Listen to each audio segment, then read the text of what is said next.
stay tuned to the forecast as we go through the next 24 hours, as there could be some disruption. Generally staying dry for Northern Ireland and Scotland.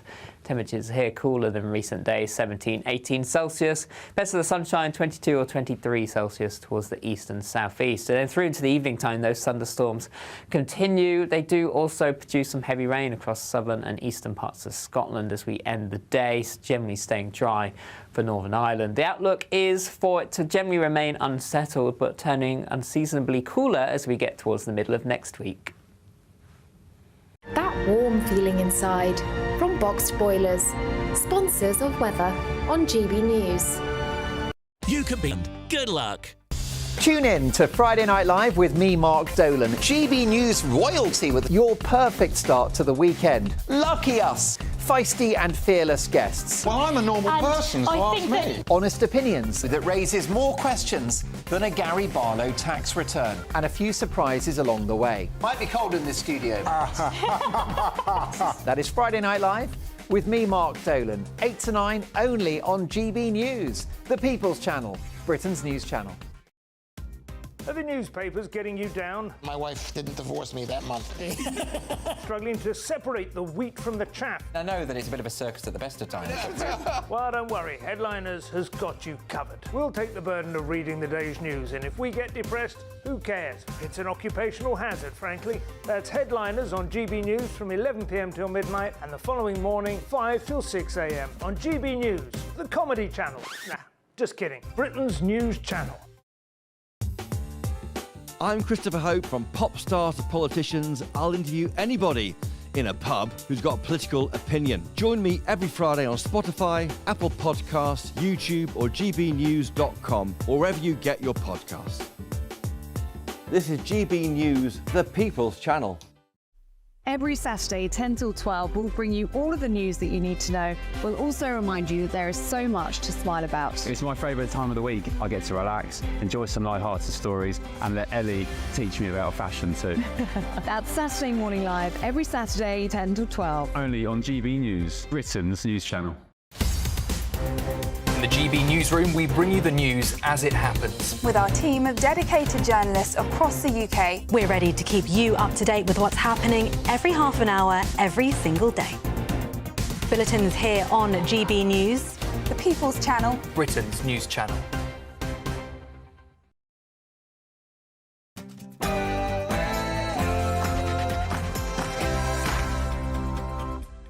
It's Saturday night, and this is the Saturday 5. I'm Darren Grimes, along with Alex Armstrong, Dame Andrea Jenkins, Dr. Renee, and Andy Williams. Tonight on the show, chilling far-left coup in the courts. 4 million pensioners are at risk from Labour's council tax rate. Censorship is on the rise across the world, and guess who's calling for it in this country? You won't believe it. The French say that the migrants across the Channel are our fault, and I agree with them. England manager Lee Carsley didn't sing the national anthem this evening, but why should he? It's 6 p.m, and this is the Saturday 5.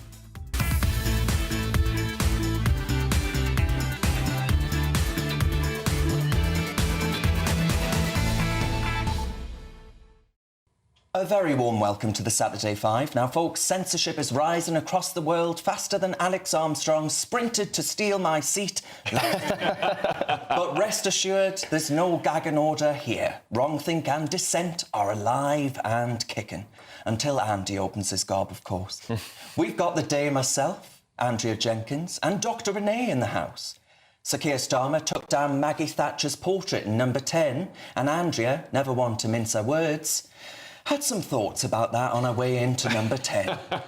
And to my left, literally and politically, is Andy Williams, ready to tear up the corporate rule book, despite being the managing director of a corporate affairs firm. And why not, Andy? It's a Saturday night. Enjoy yourself. You know the drill at home. Each host outlines their argument about a chosen topic. Then we all pile in and the fur starts to fly. And of course, we want to know your views as well. I've got them open right here. Send your views and post your comments by visiting gbnews.com/your say. And don't forget to get your questions in for Ask the Five. No topics are off limits.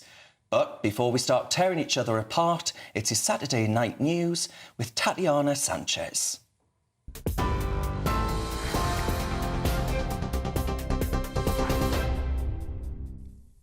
Darren, thank you very much and good evening. The top stories. Sir Keir Starmer has met with his Irish counterpart as part of a commitment to reset relations between the UK and Ireland. They say coordination on security policy will be among the priorities of planned annual UK-Ireland summits.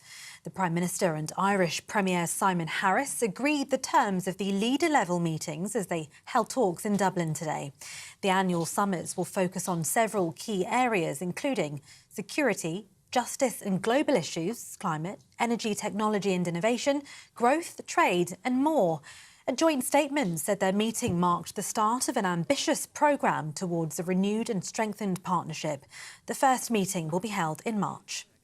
Very much about cementing the reset of relations between our two countries that we've talked about in the last 8 or so weeks since I was able to form a government in the United Kingdom. And today we've just had a really good session where we've been able to agree the themes, some of the structures and the way that we'll take that forward, including a summit in March of next year and annual summits thereafter, all of which I think will provide a stronger foundation for the very many issues on which we collaborate and cooperate for the benefit of both our countries. Police searching for a British man in Majorca, in the same area where a British woman was found dead earlier this week, have found a body. The Spanish Civil Guard say they believe the pair had been swept away in a flash flood after a storm hit the Mediterranean island on Tuesday. Emergency services have been searching the area since Wednesday after they rescued 10 hikers and recovered the body of a 26-year-old woman. A Royal Navy serviceman who was killed when a helicopter made a deliberate emergency landing over the English Channel on Wednesday has been named as Lieutenant Rodri Layton.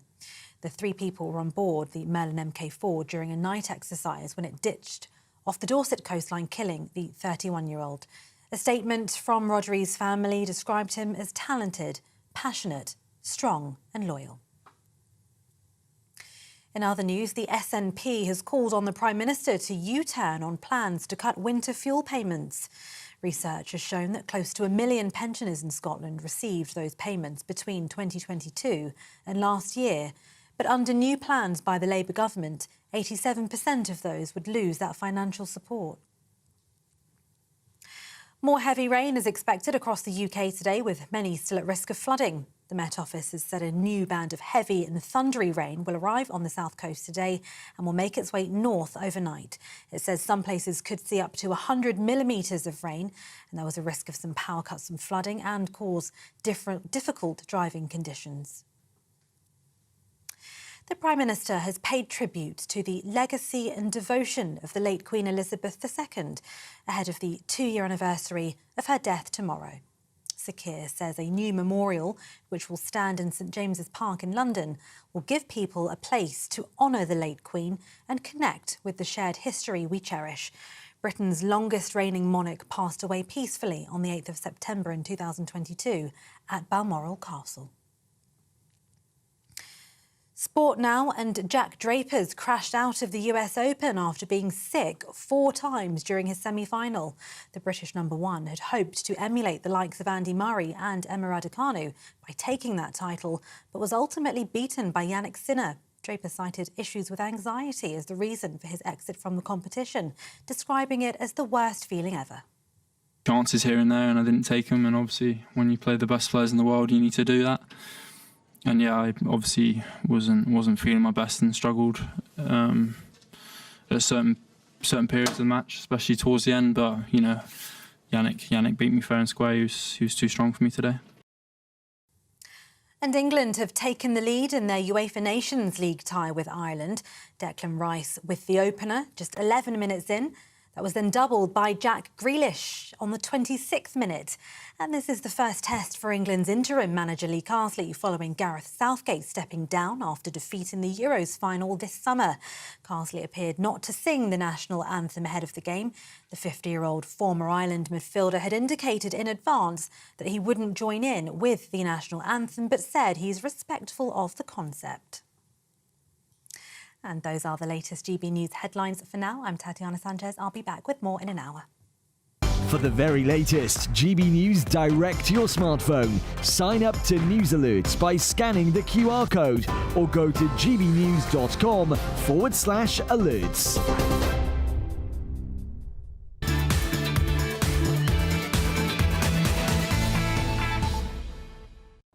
Thank you very much, Tatiana. It's Saturday night, my friends, and you're with the Saturday 5. I'm Darren Grimes, and I can promise that you're in for a very lively show. Let's crack on with tonight's first debate. Which reprobate is going first? I'm going to go first. Oh, well, a reprobate indeed. So, this week, Gerald Darmanin, I think that's how you say it, the French Interior Minister, said that the migrant crisis wasn't actually down to the increasingly ruthless smuggling gangs, but actually was a problem of Britain's own making, and I agree with him. He said that the lure of Britain's loosely regulated job market was acting as an economic magnet for migrants who knew that if they could just make it across that last stretch of water, they could work unregulated in this country, even when they don't have the right papers. I would go further than Gerald, actually. Migrants sit in awful camps in Calais in tents, and they know that once they make it into a boat onto the water, they're going to be picked up by the Royal Navy, the RNLI, and they're going to be escorted gracefully to the UK, where they then will be transported to their warm, ensuite hotel room. They'll be given food, money, bicycles, travel cards, and healthcare and legal representation. They also know that they can just disappear off at any point and work in the black economy. Why wouldn't they come? And even if they are in the tiny minority that appeal their deportation when they get processed 3 times, so eventually the chances of them actually going is down to about 10%, even if they are one of that 10%, and they eventually feel the Home Office on their collar, they disappear off into the ether, they work on the black market, they form relationships, they have children, so when they do get picked up again, they can then look to the ECHR to protect their right to a family life in the UK. So yes, it's definitely our fault. We make it too easy, too comfy, and they know it across. This is what they're being told. What would I do? They would arrive in Dover, they would be fingerprinted and ID'd as far as we can, because of course they dump their documents. They would be driven in a comfy coach still, but this time to a locked detention centre where they get 3 meals a day, they're still warm, they still get healthcare, but they don't need pocket money, they don't need bicycles, they don't need travel cards.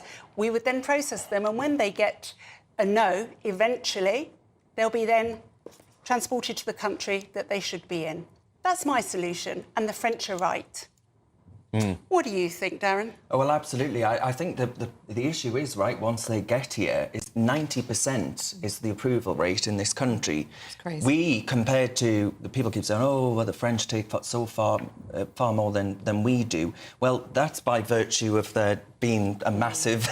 they're landlocked, right? And they've got a big country. A very big country, compared to our little island. And, of course, it is an island, so it's harder to get here, but people are still coming here. And ultimately, I'm afraid that I think the entire asylum and migration system is totally broken. Totally. And I think we need to stop migration until we get it sorted. Yeah, I'd actually go one step further than Dr. Renee. I think the only deterrent is to send them back to Calais. I think we should get the boats and take them right back to Calais where they started and show this is a fool's errand. I mean, I know Keir Starmer's a lawyer and he thinks he's going to pull lots of legal levers to change illegal immigration. It's not going to work. We need a strong message that coming to this country illegally gets you sent back to whence you came from. And if we don't know the national origin, because, as you said, they throw their ID away, the only place we do know that they've come from is France, and that's where they should go. But, Alex, in order to do that, what we really need is an agreement, a deal with France. And in order to do that, we need to have strong, positive, cordial, open channels of communication with our major European partners, and I'm afraid that over... to agree. Why would the French ever agree? Well, I think it's a challenge. It's a huge challenge. We've been giving far too many millions to France, and they're not stopping them coming over. And I think that's the key point, is that the administration we've had over the last 14 years of Conservative government, where they've made false promise after false promise and failed to deliver on every single aspect of this broken Where system. did we take them? They landed in France first. So the point that is a safe country. But the point that France make, Andy, and they're right, is the reason they come here is because they see us as a soft touch where they won't go back. They also get far more in benefits. Honestly, there is a migrant hotel near to my house where outside there are hundreds of brand new bikes. There are people coming and going all day. I'd say two things to that. The first is that the French are always, just as we have been doing, they're always going to say things like this to score a few cheap political points. It's a vote winner. It's a good headline. So from a political standpoint, that's why he is saying this, I think. What about the actuality? On the actuality, what I don't like is, and there's no doubt that the system is not working. What I don't like is this suggestion or this perception that migrants are coming in here and having a right old, wonderful time and having great fun in these hotels. They're in many cases in really difficult situations. They've come from parts of the world where they're fleeing persecution in some places. Not always. No, it's not nonsense. Not in all cases. Well, if they're coming to the UK, you're saying they're not having a wonderful time, but they're coming here deliberately. They go through multiple safe countries in the European Union where they are free from persecution. They have the best rights in the world in Europe, and they still take that extra risk to come to the UK. Then they get put up in five-star hotels. They don't get put up in five-star hotels, Alex. No, they haven't been. Yes, they absolutely have been. And in my five-star hotels. We have hotels. homeless people, citizens of this country, British citizens, living on the street in complete desperation. I walked through Paddington train station last night and I couldn't believe how many homeless people were in the station. I could not believe it. And in Hampshire, there are, of course, £1,400 a month flats which are being given to so-called asylum seekers, and we're not allowed to hear how much it's costing to furnish these establishments. There are so many ways in which this has just been totally covered up. The murder of Tom Roberts, the inquiry has been thrown back by the ECHR, Article 2, saying that actually they don't have a right because the British state did not know that there was a reasonable risk to life. He killed 2 people on the continent of Europe. And they tell us that there wasn't a risk to life. But also, if he doesn't tell us who he is, we wouldn't know that anyway. But the other point is, I don't care if the hotel's 1-star or 2-star. It's warm, and they've got a roof over their shoulders. Whereas old people are going to die of the cold. We should be putting them in hotels full stop at the British taxpayer. That's what I think. I do think we wouldn't go abroad illegally and actually get put up in a hotel. So I think we've hit upon actually a potential solution here, which actually, and he's an unlikely source for a solution here, many of you might think, but Tony Blair this week has been saying what we need in this country is a digital ID. Because if we all had a digital ID... The devil incarnates Tony Blair wants digital ID. Well, that is a smart solution. You know who's going to make hundreds of millions from digital ID? Tony Blair. Tony Blair. That is a smart part of the solution. A digital ID, and then people could come in. Doesn't matter if they've dumped their documents, because guess what? They wouldn't have that ID, and then you know who is here, who isn't. That is a big part of the solution. People have a smartphone and therefore they can't show their digital ID. The whole thing, they'll find excuses, and I'm afraid leftist politicians will be all too happy to take them. You could almost think Tony Blair let them in so that he could bring in digital ID. Well, there you go. Well, far more people came into Britain under the Conservatives than they did under Tony Blair. That's true. All right. I'm going to abuse the position of the chair and go next. Right. We're all going to go live to France shortly to actually cover protests kicking off there in the next hour, so stay tuned for that, because we'll be coming back to some of those themes. But today, folks, we are diving headfirst into the surreal world of political hypocrisy. Tony Blair, the man behind the WMD myth, the weapons of mass destruction that fueled the Iraq War, now wants to lecture us on misinformation. Hundreds of thousands of lives lost due to a lie, and now he's championing censorship. I tell you what, I've got an idea. We'll apply this censorship retrospectively. How about that, Tony? What would the penalty be for lying a nation into war? I would prefer that the conventional media was the more powerful, because social media, it's, the truth of the matter is it's got many great aspects to it in terms of the way people interact with each other, but in politics it's a bit of a plague. Oh, yeah, sorry, Tony. Are people online not sharing your beliefs? How terrible.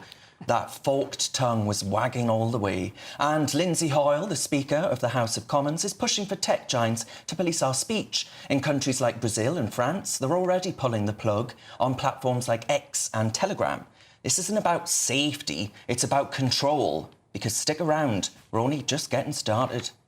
I think the government have really got to think long and hard about what they're going to do with social media and what are they going to put through Parliament as a bill to act. And I believe it should be across. It doesn't matter what country you're in. The fact is that misinformation is dangerous. That from the man who decided to take a Labour amendment, despite it being the SNP's day, to actually choose the Opposition Day debate in order to actually avoid people who are supporting, well, some pretty nefarious, horrible attacks on MPs in the name of supporting Palestine and all the rest of it. He said, well, I've got to choose a lighter amendment to avoid that happening. Is that not a form of disinformation in and of itself? The ultimate solution here, in my opinion, is that you only get progress towards truth when we allow the freedom to be wrong. Only then, with that freedom, can we actually advance towards what is right. So I think we've got to resist these clarion calls for censorship here at home. Britain must stand resolutely against it. Alex. Well, I mean, I completely agree with you, Darren, but it seems, unfortunately, like that is the direction we're going to go in. Keir Starmer's already made some sort of statements around that. And Brussels as well. And Brussels. And he's the little lapdog. Yes, so... absolutely, yeah. And, you know, they are losing control of commentary online. They see that as a threat to their power. And what happens when people are threatened is they start to legislate.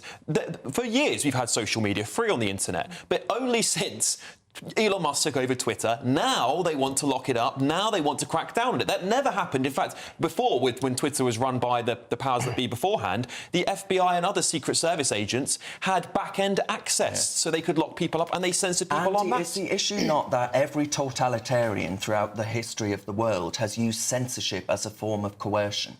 Yeah, they have, and I'm not in favour of that. But I think we have to recognise that the way certain elements of social media are working, or should I say not working at the moment, we do need to look at it. Misinformation is a massive problem, and it's only... And I'm not talking about people expressing views that other people don't like, because I think we all on this panel would agree that people online should be free to express themselves and how they want. But particularly with the advent of AI, which is getting more sophisticated by the day, deep fakes, we need to look at this because it could cause some serious problems. Well, let me ask.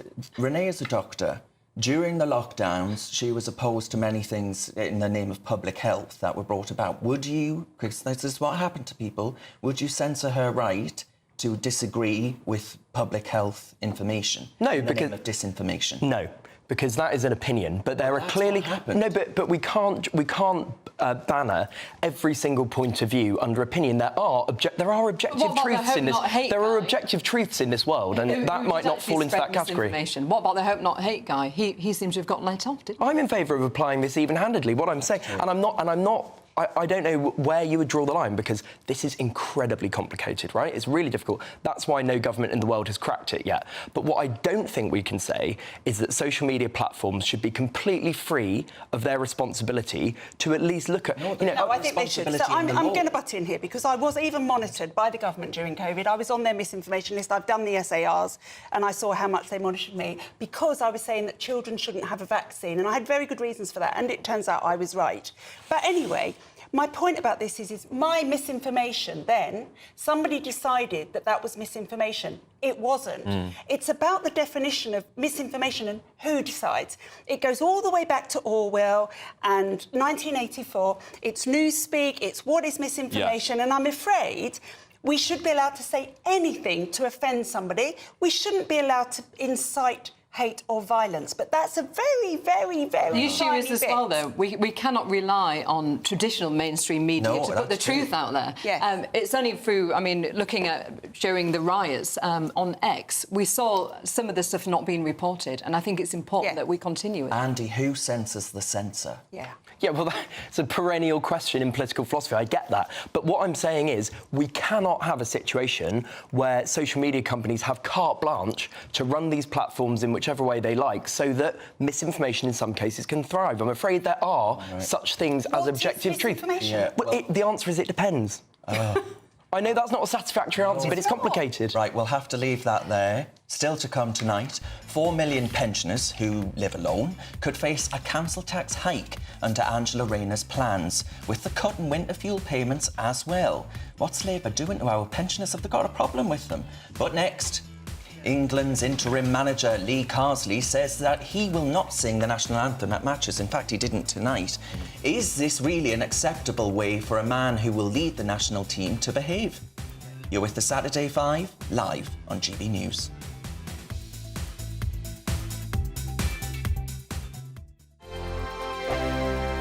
This is GB News, Britain's news channel. EasyJet is launching a new recruitment drive focused on attracting cabin crew members over 50 and those even considering retirement. Well, the initiative is called Returnships and is inspired by research that suggests that 75% of people over 50 years old believe that now is the ideal time to embark on a new career. Joining us now to discuss what it takes to embark on a second career as cabin crew is Helen Williams. Good morning, Helen. Hi, good morning, Helen. Welcome. Just touching down in our studio. It is. I've had a few days off and now I'm here. So you are now cabin crew. I am. What inspired you to get into it? What did you do before? How did it all come around? Oh, so when I graduated, I took an office job with my grad scheme, and that job lasted 6 months, and I started working for a European carrier. I did just over 5 years at that European carrier and had an absolutely fabulous time. I then went on to a wet lease operation with an Irish carrier and another mainline UK carrier. I then decided to have time out. I had a business, I had a family, I had children, and last autumn I decided, why not? Let's go back and do it all again. So returning to that European carrier that I'd worked at when I was in my early 20s. And what is that like for you now, returning that bit older, having that life experience, having your children? Do you think that's been a benefit to you? It's absolutely been a benefit. I mean, the amount of parents that thank me for helping me with their small children when they're crying on a flight. I am that person now. When you went back for a second time, did you notice more sort of older people amongst your sort of colleagues? I did. So when I returned onto my initial course in March of this year, just over half the course were over the age of 30. Wow. Which was absolutely phenomenal. And I was expecting to return and be with a lot of younger, 18, 19, 24. I was expecting to be that dinosaur. And that first day of training, to find out that I wasn't the dinosaur, you have no idea how exciting that was. And they've gone on, that particular group, to be phenomenal crew members. GB News, the People's Channel. Mark Dolan tonight is your weekend dose of news, debate and entertainment. This sounds like a wild conspiracy theory. Don't miss My Big Opinion. Mark Meets at My Take at 10. Democracy is a funny old thing. And we don't do boring, not on my watch. I just won't have it. Let's go and get another glass of that bubbly. You've earned it. That's Mark Dolan tonight, Saturday and Sunday, 9 to 11, only on GB News, the People's Channel, Britain's news channel. It's Patrick Christys tonight, and here we do things differently. It's explaining the absolute madness of this, doesn't it? It's explosive. I mean, this is very good. It's lively. 850. Your government sat there, Sean, and it did nothing. It's controversial. And the Middle East has been in turmoil since before I was born. It's everything you need to kickstart your evening. Everyone's had their Weetabix tonight. I love to see it. That's Patrick Christys tonight, weeknights from 9 p.m.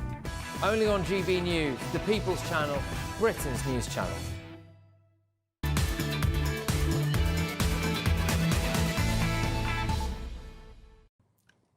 Welcome back to the Saturday 5. That was a very dramatic entrance, wasn't it? Now it's time for our next debate. Who's going next? That'll be me. So, interim England manager Lee Carsley has said that he won't sing the national anthem before England games during his time in charge. And true to his word, he was tight-lipped prior to England's game with Ireland that's currently going on this evening. I don't see why he should sing the national anthem. Apart from anything, Lee Carsley played 40 times for Ireland, not England, and I'm sure we all appreciate the sensitivities associated with those two different countries and their relationship. But we also know that being an overtly patriotic Englishman is not necessarily the key to being a good England manager. The recently departed Sven-Göran Eriksson, a super Swede, had a good spell in charge of England, and he never so much as attempted to sing God Save the Queen. Isn't it time that we focus on what's important when it comes to our sports people, which is how they perform on the pitch? Andrea? I mean, I think it demonstrates that he's got divided loyalties. His heart's not, behind the England team winning, personally. And if you can't fully support the country, then don't lead the team. I think it's as simple as that. Someone online has just pointed out saying that he's Irish. He's not. He's from Birmingham. He did play over there for a bit, but he's not. So, Well, he played for Ireland. Yes. Yeah. So, in football terms, he's Irish. So there's other players that have played fine. Jack Grealish, for example, Declan Rice. Absolutely. They sing the national anthem. And I think you cannot you cannot lead our national team and have zero pride in the country that you're leading. It's simple as that. It's due respect, first of all. And it's just the one moment in Britain in general where we don't really want politics involved. And he's making it political. I think the problem is that, and why people are so irate about this, is that there is a culture that has seeped through every single part of British life that says that everything that we have isn't worth a damn. You know, everything that we've ever had and built and all the rest of it isn't worth a damn. And I think to say that the national anthem doesn't matter, like, oh, it's just a few words, who cares?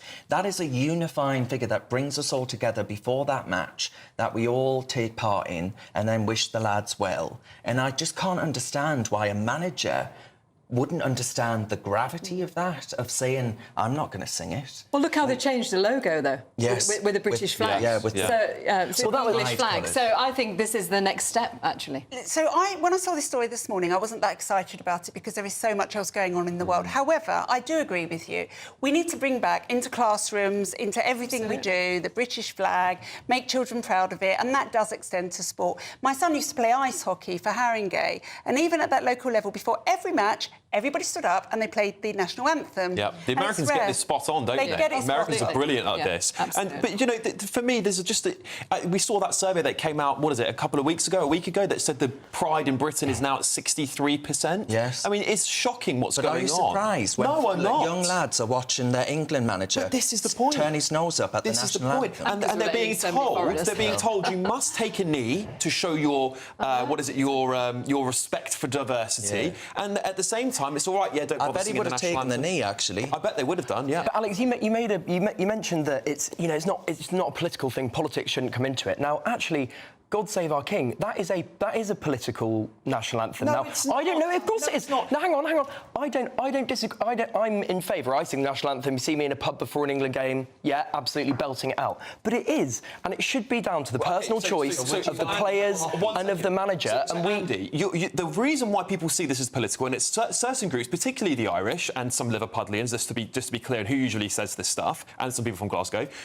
They don't like it because of Irish history with Britain. Correct. It's got nothing to do with the actual king. And our national anthem means more than just the monarchy. It's about our pride agree in with our that. whole country. It supersedes the monarchy. But why? I just don't understand why people are getting so irate about this. I don't think fundamentally it's a meaningful issue. I really, really don't. So it's a personal choice. And by the way, this is actually quite a recent thing. It's when England won the World Cup in 1966, they only played the anthem before the final. This is quite a new thing, playing the national anthem before every game. You mentioned how they do it in America, which, by the way, I think is massively over the top and a bit gross. Actually, I love it. It's great. No, it's not. It's way too much. They love their country. They have bloody things flying over the top of their heads. Yeah, too much. Get on with it. It's a show, isn't it? Would you play the EU anthem? Is that what it is? No,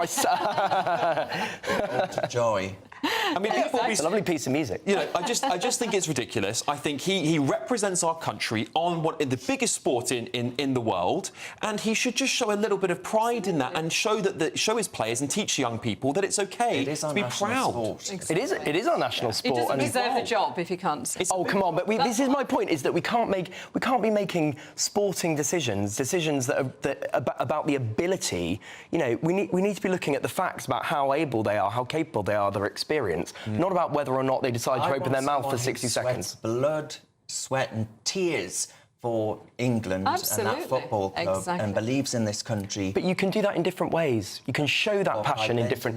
You can show that passion in different ways. They are so political at the moment. But Andy, you must see the problem with where players are being told you must take the knee, but then they're allowed to say actually don't. Your managers are all right. Well, I think do you not see the problem? No, because I think you're talking about two completely. I think you're deliberately conflating two completely different issues there. But no, and actually, they're both political things. If you want to call them political, they're both political. Andy, though, I think that's a very slippery slope, though, because a lot of people say, oh, well, you know, they shouldn't wear the poppy then, because that's political as well. Yeah. Well, but that's up... The Irish would say... But I think that's up to the individual as well. Poppy. Some Irish, not all, to be clear, but they would say, excuse me, that actually the poppy is a political act in and of itself. They wear the poppy on their England shirts sometimes. Yeah, but again, it's interesting. People on the right are all in favour of freedom of speech and freedom to decide this and that and that. Oh, but when it comes to, do it somewhere else. Yeah, but when it comes to so we're saying that you know, if it comes to something like the poppy, you can't play for England unless you wear the poppy. This is really important. The freedom of speech part of this is no one is saying he should be sacked. No one's saying... They are, though. I'm not They are. Andrea did. I'm saying he should freely quit if he doesn't want to do the job, right? He does want to do the job. I don't want him censored. I don't want him banned. I don't want him... That's what freedom of speech is. He should be singing. But I think it's really important that he is entitled to do this. Whether he's going to have a backlash from that, which he's going to get, is the problem. And he's entitled to show his colours and let people judge him on it. I don't think he should be sacked, but I think he should freely quit the job if he doesn't feel he's patriotic enough to represent England. You know, when you take a job, there are conditions to it. This could be one of them. It's not. But it could be. It doesn't need to be. Absolutely. Just sing it. As David Cameron said to Jeremy Corbyn, put on a tie, do up your suit. Well, put on a suit, do up your tie, and sing the national anthem. Yeah, absolutely. Right, still to come tonight, a body representing barristers has announced a new round of diversity measures for lawyers. But next, 4 million pensioners who live alone could face a council tax hike under Angela Rayner's plans, with the cut in winter fuel payments too. What's Labour doing to our pensioners? You've got some thoughts about that, and someone's just asked if this is a clip-on tie. It certainly is. Colin said it's tied on so well, it looks like a clip-on tie. I promise you it's not. Anyway, you're at the Saturday 5 live on GB News.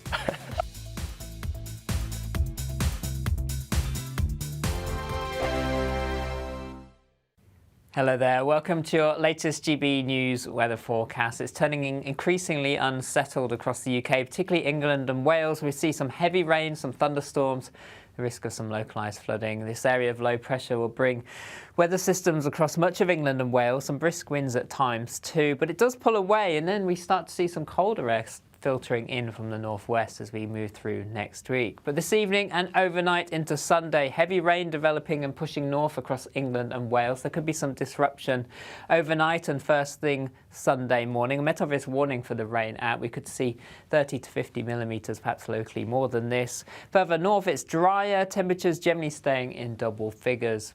So an unsettled start to Sunday, outbreaks of heavy rain. So if we zoom in across England and Wales, we can see outbreaks of heavy rain pushing north and eastward. Some drier spells coming in behind it, but quickly followed by heavy showers. The rain extending into northern England too.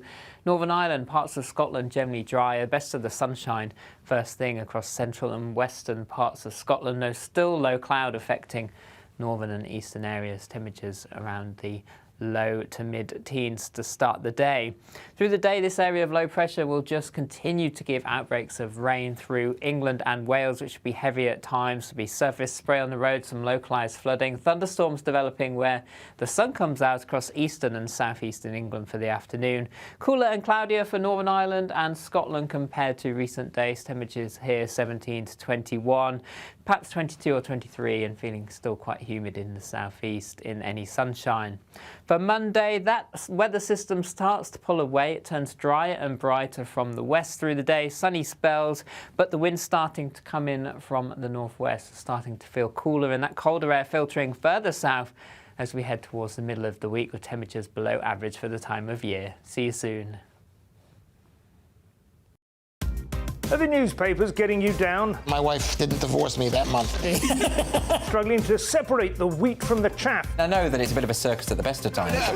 Well, don't worry, Headliners has got you covered. We'll take the burden of reading the day's news, and if we get depressed, who cares? It's an occupational hazard, frankly. That's Headliners on GB News from 11 p.m. till midnight, and the following morning, 5 till 6 a.m. on GB News, the comedy channel. Nah, just kidding. Britain's news channel. We're proud to be GB News, the People's Channel, and as you know, we always love to hear your views. Now, there's a new way of getting in touch with us at gbnews.com/yoursay. By commenting, you can be part of a live conversation and join our GB News community. You can even talk to me, Bev Turner, or any of the members of the GB News family. Hello there, I'm Eamon Holmes. Thank you for joining us on GB News, Britain's news channel.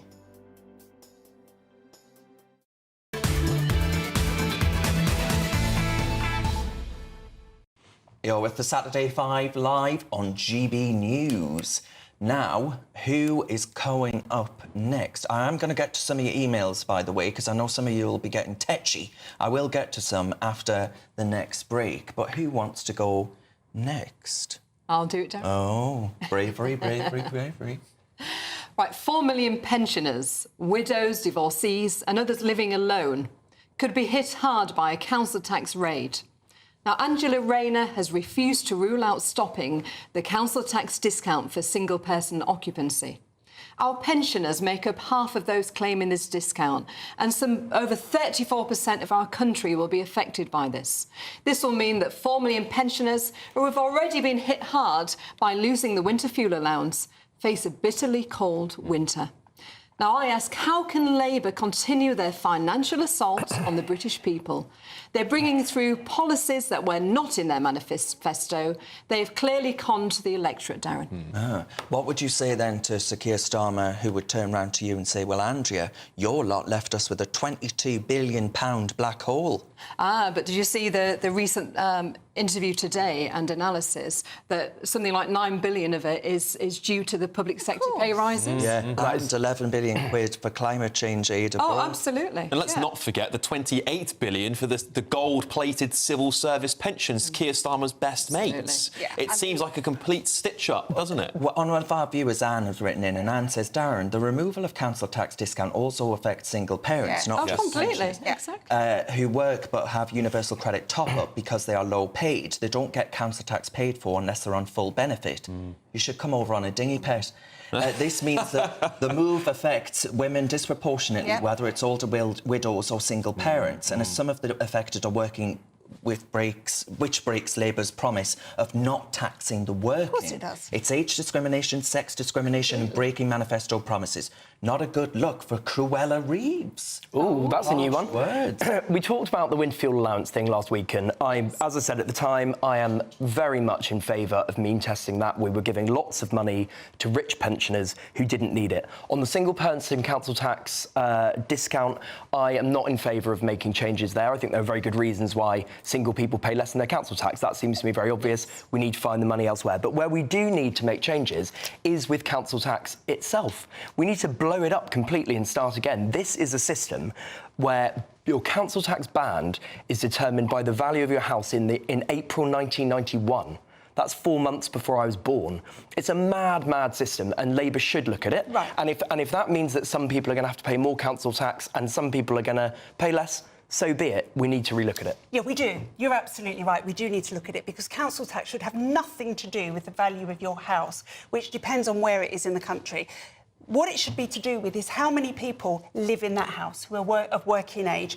Why should someone in a 2-bedroom house where they're a single parent with a child under 5 or whatever it is, living next door to the same 2-bedroom house that has got 4 working adults in it, pay the same for local services? Those people are using more schools, they're using more roads, they're using more bins. It should be per person. That was also known as the poll tax, which was actually quite a good idea, but everybody wanted to blow that up. It absolutely shouldn't be connected to our house, and we are going to affect so many people with their broken promises. Pensioners, young people, you know, people who live on their own, people who inherited their house or bought it 45 years ago. So if they change the system now to still be attached to the value of the house, which is the suggestion, those people who are asset rich and cash poor are not going to be able to pay. But at a point when people are struggling anyway. All these decisions that Labour are making recently, when people are struggling... But why are so many people... on the side of the people? But why are so many people struggling? It's because the last government crashed the economy into the ditch. Oh, really? And even if you... Let's not even talk about Liz Truss, because no one wants to. But if you look at the last 14 years, and actually slightly before that, we've had no economic... COVID? We've had no economic... What about a global pandemic? COVID, which happened in 2020. What about the 10 years... What about the decade before that, where there was no economic growth? Andy, No. You can't argue that Labour inherited a bad economy. Yes, you can. The fastest growing economy in the G7. I mean, look at the state that Labour left the country when the Tories inherited it. I mean, come on, we have to be realistic here. The problem that I've got, Andy, is that these feel like very political decisions. The money is available in government if they want to protect winter fuel payments for pensioners, which I think Age UK have got over 500,000 petitions signed for, and actually an incredible amount of people. Age UK have also said in the past they're in favour of scrapping means, of bringing in means testing for that, and I think they're right. But the point is that these are political decisions that Starmer is taking. Yes, they are. He has betrayed his voters because he never put this in his manifesto. We have to hold him accountable and to in that. The past, You'd be saying the same if the Tories put things that weren't in their manifesto into government, into legislation, or did things like you'd be calling them out for it. And we need to call out Starmer and Rachel thieves for exactly the same reason. Rachel thieves. Look, politics is about priorities, and Labour's making a decision, and not everyone's. I appreciate not everyone watching this is going to like it, but Labour's making a decision that actually pensioners, for example, and I'm not talking about the poorest pensioners. I'm talking about the majority of pensioners. Actually, they've had a really nice, easy ride over the last 15 years. Yes, they have. Yes, they have. Working people. Some of them, yes. Some of them are, but not all of them are. You must have some of the least well paid in the whole of the OECD. Yeah. Let me put it another way. If I said to you, the top 20% wealthiest pensioners, should we take away their windfall allowance? Would you agree? I don't think I do, actually. I think everyone should be treated equally. That's free. But that's not treating everyone equally. That's giving free money to rich people. Why would you do that? Because the problem with the way that Labour is doing it is there are actually people who are on the breadline and their cost of living is high.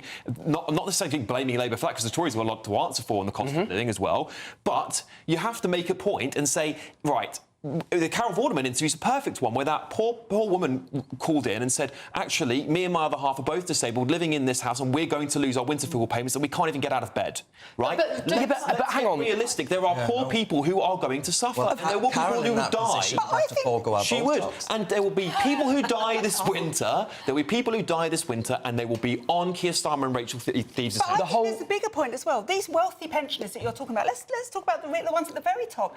They're the ones that have paid the most tax into the system. Right. Yeah, but I'm sorry. But Labour always come in and they punish those who've worked hard and do the right thing. Yeah. I'm sorry, but politics has to be about priorities. We have a finite amount of. We have a finite amount of cash available, and Labour is making choices about where to apportion that cash. And I think broadly they're making the right choices. I might agree with you on that, on saying, look, let's make it fair for everyone. Let's get rid of it altogether. Right, fine. I'll tell you what then. Stop Ed Miliband putting 150 quid on everyone's energy bills, which is going to disproportionately hit. That is not what's happening with G. No, it's not. He has accepted subsidies, contracts with massive subsidies attached to them in order to get through these green deals for these great whopping wind farms. GB Energy is all about an amount of upfront. No, it's not. It's about an amount of upfront investment that is going to provoke much more private sector investment. So it's a short-term upfront investment that will. We have to invest. One of the problems with global grandstanding. That's what it is. It's not global grandstanding. One of the problems that we have in this economy, and the reason we haven't grown for such a long time, is because we've not been prepared to invest to grow, and we have to do that. We absolutely do. And if we don't, we're going to be completely screwed, even more screwed than we are now. We should be investing in infrastructure. We should be investing in the green technology of the future, and we should be thinking smartly about people in our country. And it shouldn't come across the pensioners. And our grandparents should be warm. To be honest, I completely agree with you, and that's yes, they are. How are they going to keep warm? Should they not be? It's going to be means tested. I don't. Sorry, Do you not agree that it's wrong to prioritise train drivers who already were above the national average, way above, over pensioners? I'm not in favour of train drivers getting pay rises like they did now. Okay. Bring back oil and still gas. To come tonight, we'll go live to France, where there have been protests kicking off over Michel Barnier. Remember him? His appointment as Prime Minister. But next, a body representing barristers has announced a new round of diversity measures for lawyers. Gosh. We'll discuss the latest on these diversity, equality and inclusion rules. So your lawyer, when you've been locked in the slammer for posting something on Facebook, goodness only knows what they'll be like. You're with the Saturday 5 live on GB News.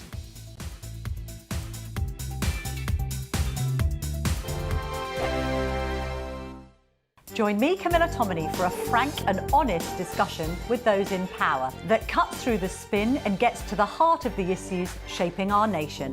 You haven't confirmed that you want to stand as leader, but you haven't ruled it out either. This report basically says that he's not fit to stand trial. Is he indecisive? Incompetent? I deliver the dose of reality Westminster needs. That's the Camila Tominey Show at 9:30 every Sunday on GB News, the People's Channel, Britain's news channel. GB News Breakfast. Every day from 6 a.m. Look, you're a respected royal biographer, and there are so many people who are on the sort of royal gravy train, if you will, people who are making a career out of gossip and speculation. But yours very much built on confidence and sources and fact. And you don't offer an opinion that often inside your book, but when you do, I suppose, therefore, it carries a bit more weight. So when you say that the Sussexes are easily offended and, you know, effectively pretty prickly, what do you mean and what have you based that on? Well, on numerous their riposte to any given situation in their books, in their TV interviews. And let's not forget, I mean, a lot of TV interviews, 6-part Netflix drama, Spare, you see time and again that they feel that they feel resentful. They feel that, you know, something hasn't gone their way and that this is part of some sort of calculated campaign against them. And actually, I mean, when you've got a fast-moving story, I mean, for example, in my book, I go into those frantic hours after the death of the Queen, and everybody's trying to sort themselves out. And Harry writes in his book Spare how you know, no one will return his calls and he can't get through to anyone, and it's sort of it's just all a bit me. And actually, the whole kind of royal machine, if you like, is a team effort. And I just think it's very sad because, you know, Harry and Meghan, they had such potential. And now when we do tend to hear from them, on a royal matter, it's just to say how miserable they were being royal. And that was, you know, they were royal for whatever it was, 600-700 days. They're post-royal now for over twice that time. Can you envisage a scenario where they're back in England and they're back in royal life? I can't envisage a situation where they're back, as it were, as part of the sort of royal working unit, but I could certainly see it becoming a kind of normal thing for them to keep. Hi there, I'm Michelle Dewberry, and I'm going to take a second to tell you all about my show, Dubes & Co. We start off with the issues of the day. We then bring in both sides of the argument. We get rid of the disrespect. And then you throw me into the mix. And trust me, I'll tell it exactly how it is. And then, of course, the magic ingredient, you at home. We mix it all together, and what have we got? In my opinion, the best debate show in town. Monday to Friday, 6 till 7 on GB News, Britain's news channel.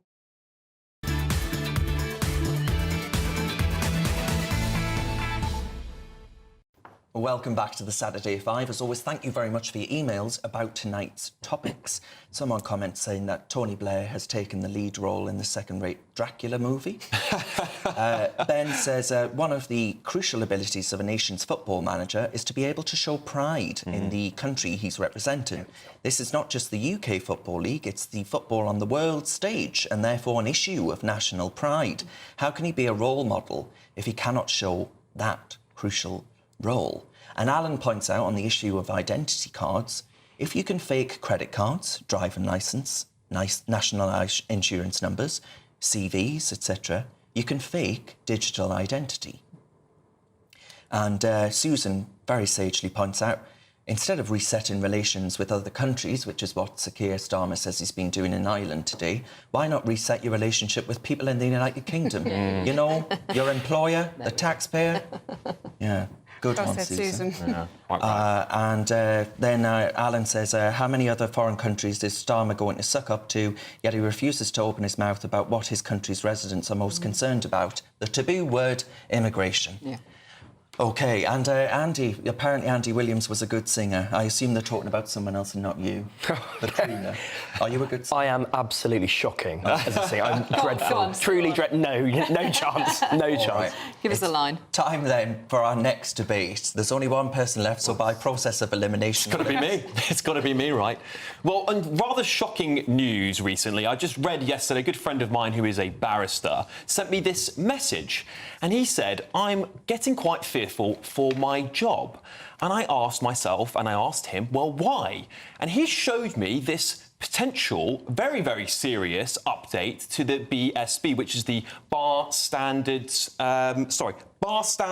Board. They are the regulator in charge of lawyers and barristers in our country. Now, there is already lots of standards and practices that the bar put forward, which are very good. One of them says, quite here, which very good, we must not discriminate unlawfully against any person, which I don't think anyone can disagree with. Now, in more shocking turn of events, the BSB are now putting forward an argument that says this: we now must not discriminate on the basis of anything that may be seen to advance diversity, equity and inclusion. So lawyers are going to be forced to advance DEI in their day jobs or face regulatory action. Now, one lefty lawyer has spent 2 months destroying our country. Imagine what an entire country full of them will do. So imagine also if you're a reform-supporting lawyer. Well, Reform's policy states that they want to remove DEI completely from the country. Does that mean if you're a reform-supporting lawyer that you would not be allowed to practice? I am deeply fearful of the route that this is going down. It will silence and censor lawyers and barristers across the country, and they're already fearful for their jobs. There's enough lefty lawyers in this country as it is. Andy, what do you think? Well, I mean, firstly, the Reform's policy to remove DEI from the country. I mean, that's not even a sentence that makes sense. Of course it is. No, it's not. Of course it is. I don't understand what that would mean. So you would mandate that nobody is. So DEI stands for diversity, equality, or diversity, equity, and inclusion. Yes.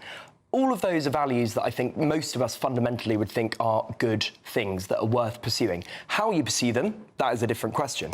But to remove the idea of striving for greater diversity and greater inclusion in particular in our society, I literally cannot understand why that would be a bad thing. So just to be clear, there are policies that are enforced across multiple regulators and businesses that say you must hire X amount of people from X background, and therefore there will be a job that only somebody from a specific ethnicity can go for. That's not a good example of this. They said only people that are not white British people may not apply, basically. So this is the problem, and Reform want to end that, and I'm fully supportive of that. Andy, let me ask you a question. ITV, not too long ago, Robert Peston, their chief political top cheese, he tweeted out a job advert for a young person getting into the industry. Now, this is an industry that there are a lot of white working-class kids wouldn't dream of getting involved in, so it could be a great opportunity for them. Only they weren't able to apply because of the fact that they wanted candidates from BAME communities. Right. So the fact of the matter is here that you are supporting, are you not, a tacitly racist policy. I would argue that that ITV policy was indeed racist. I wouldn't, because I think... So firstly, diversity takes many forms, and I completely agree with you that we should be doing just as much to get white working-class kids into these sorts of industries as we should people from BAME backgrounds. But it doesn't... Because we should be... it's not an either-or. We should be pursuing both. Well, we should be pursuing... Precluded outright.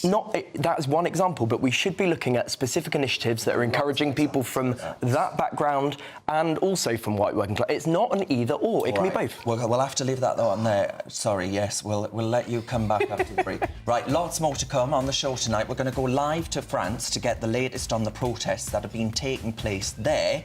We'll have the Saturday scrap on Labour, plans for the House of Lords, and the all-important one, how you make a cuppa. First, though, your weather with Greg Dewhurst. See you after this. Warm feeling inside from Boxed Boilers, sponsors of weather on GB News. Hello there, welcome to your latest GB News weather forecast. It's turning increasingly unsettled across the UK, particularly England and Wales. We see some heavy rain, some thunderstorms, the risk of some localised flooding. This area of low pressure will bring weather systems across much of England and Wales, some brisk winds at times too, but it does pull away, and then we start to see some colder air filtering in from the northwest as we move through next week. But this evening and overnight into Sunday, heavy rain developing and pushing north across England and Wales. There could be some disruption overnight and first thing Sunday morning. A Met Office warning for the rain out. We could see 30 to 50 millimetres, perhaps locally more than this. Further north, it's drier, temperatures generally staying in double figures. So an unsettled start to Sunday. Outbreaks of heavy rain. So if we zoom in across England and Wales, we can see outbreaks of heavy rain pushing north and eastward. Some drier spells coming in behind it, but quickly followed by heavy showers. The rain extending into northern England too. Northern Ireland, parts of Scotland generally drier. Best of the sunshine first thing across central and western parts of Scotland. Though still low cloud affecting northern and eastern areas. Temperatures around the low to mid-teens to start the day. Through the day, this area of low pressure will just continue to give outbreaks of rain through England and Wales, which will be heavy at times. There'll be surface spray on the road, some localised flooding, thunderstorms developing where the sun comes out across eastern and southeastern England for the afternoon. Cooler and cloudier for Northern Ireland and Scotland compared to recent days. Temperatures here 17 to 21, perhaps 22 or 23, and feeling still quite humid in the southeast in any sunshine. For Monday, that weather system starts to pull away. It turns drier and brighter from the west through the day, sunny spells, but the wind's starting to come in from the northwest, starting to feel cooler, and that colder air filtering further south as we head towards the middle of the week with temperatures below average for the time of year. See you soon. Looks like things are heating up. Boxed boilers, sponsors of weather on GB News.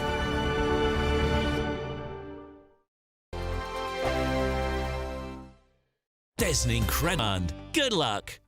This is GB News, Britain's news channel. One local cricket team was made up entirely of one family, the Jolans. The Newmarket midweek seconds played Thurlow and Old Milgrenian seconds, captained by, here we go, James Jolland. He played alongside family members Henry, Freddie, George, Jack, Archie, Ryan, Brandon and Daniel.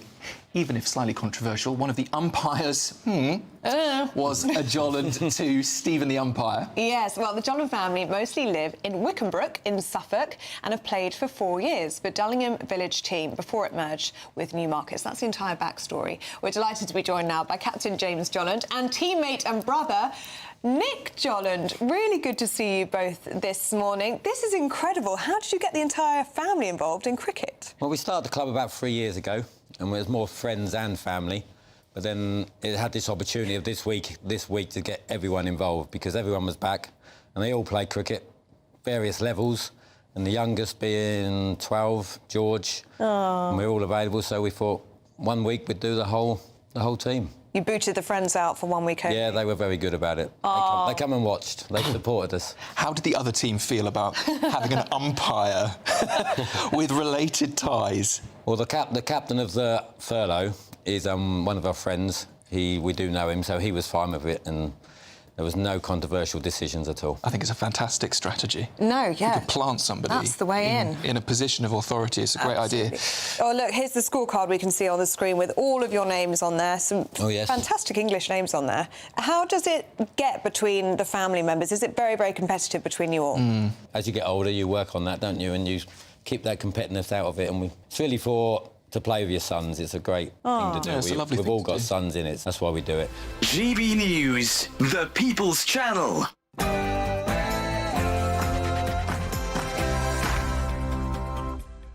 It's Saturday night, and this is the Saturday 5. I'm Darren Grimes, along with Alex Armstrong, Dame Andrea Jenkins, Dr. Renee, and Andy Williams. Plenty more to come tonight. Buckle up for another exciting hour, 7 p.m, and this is the Saturday 5.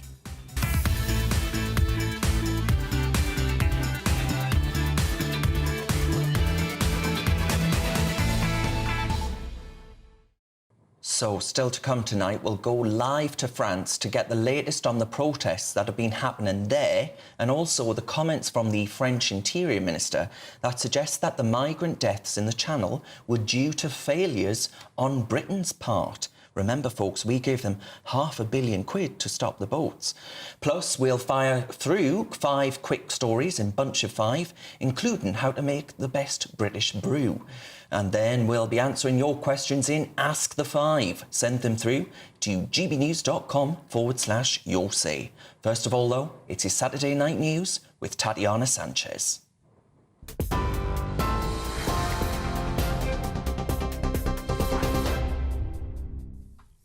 Darren, thank you and good evening. The top stories. Sir Keir Starmer has met with his Irish counterpart as part of a commitment to reset relations between the UK and Ireland. They say coordination on security policy will be among the priorities of planned annual UK-Ireland summits. The Prime Minister and Irish Premier Simon Harris agreed the terms of the leader-level meetings as they held talks in Dublin this afternoon. The annual summits will focus on several key areas, including security, justice, climate, energy, technology and innovation, growth, trade and more. A joint statement said their meeting marked the start of an ambitious programme towards a renewed and strengthened partnership. The first meeting will be held in March. Very much about cementing the reset of relations between our two countries that we've talked about in the last 8 or so weeks since I was able to form a government in the United Kingdom. And today we've just had a really good session where we've been able to agree the themes, some of the structures and the way that we'll take that forward, including a summit in March of next year and annual summits thereafter, all of which I think will provide a stronger foundation for the very many issues on which we collaborate and cooperate for the benefit of both our countries. In other news, the SNP has called on the Prime Minister to U-turn on plans to cut winter fuel payments. Research has shown that close to 1 million pensioners in Scotland received the payments between 2022 and last year. But under new plans by the Labour government, 87% of those would lose that financial support. Meanwhile, the Prime Minister has paid tribute to the legacy and devotion of the late Queen Elizabeth II ahead of the 2-year anniversary of her death tomorrow. Sir Keir says a new memorial, which will stand at St James's Park in London, will give people a place to honour the late Queen and connect with the shared history that we cherish. Britain's longest reigning monarch passed away peacefully on the 8th of September, 2 years ago at Balmoral Castle. And England have won their UEFA Nations League tie against Ireland. Declan Rice with the opener just 11 minutes into the game. And that was then doubled by Jack Grealish. This was the first test for England's interim manager Lee Carsley following Gareth Southgate stepping down after defeat in the Euros final this summer. And Carsley didn't sing the national anthem ahead of the game. The 50-year-old former Ireland midfielder had indicated in advance that he wouldn't join in, but said he's respectful of the concept. And those are the latest GB News headlines for now. I'm Tatiana Sanchez. More from me in an hour. For the very latest GB News direct to your smartphone, sign up to News Alerts by scanning the QR code or go to gbnews.com/alerts.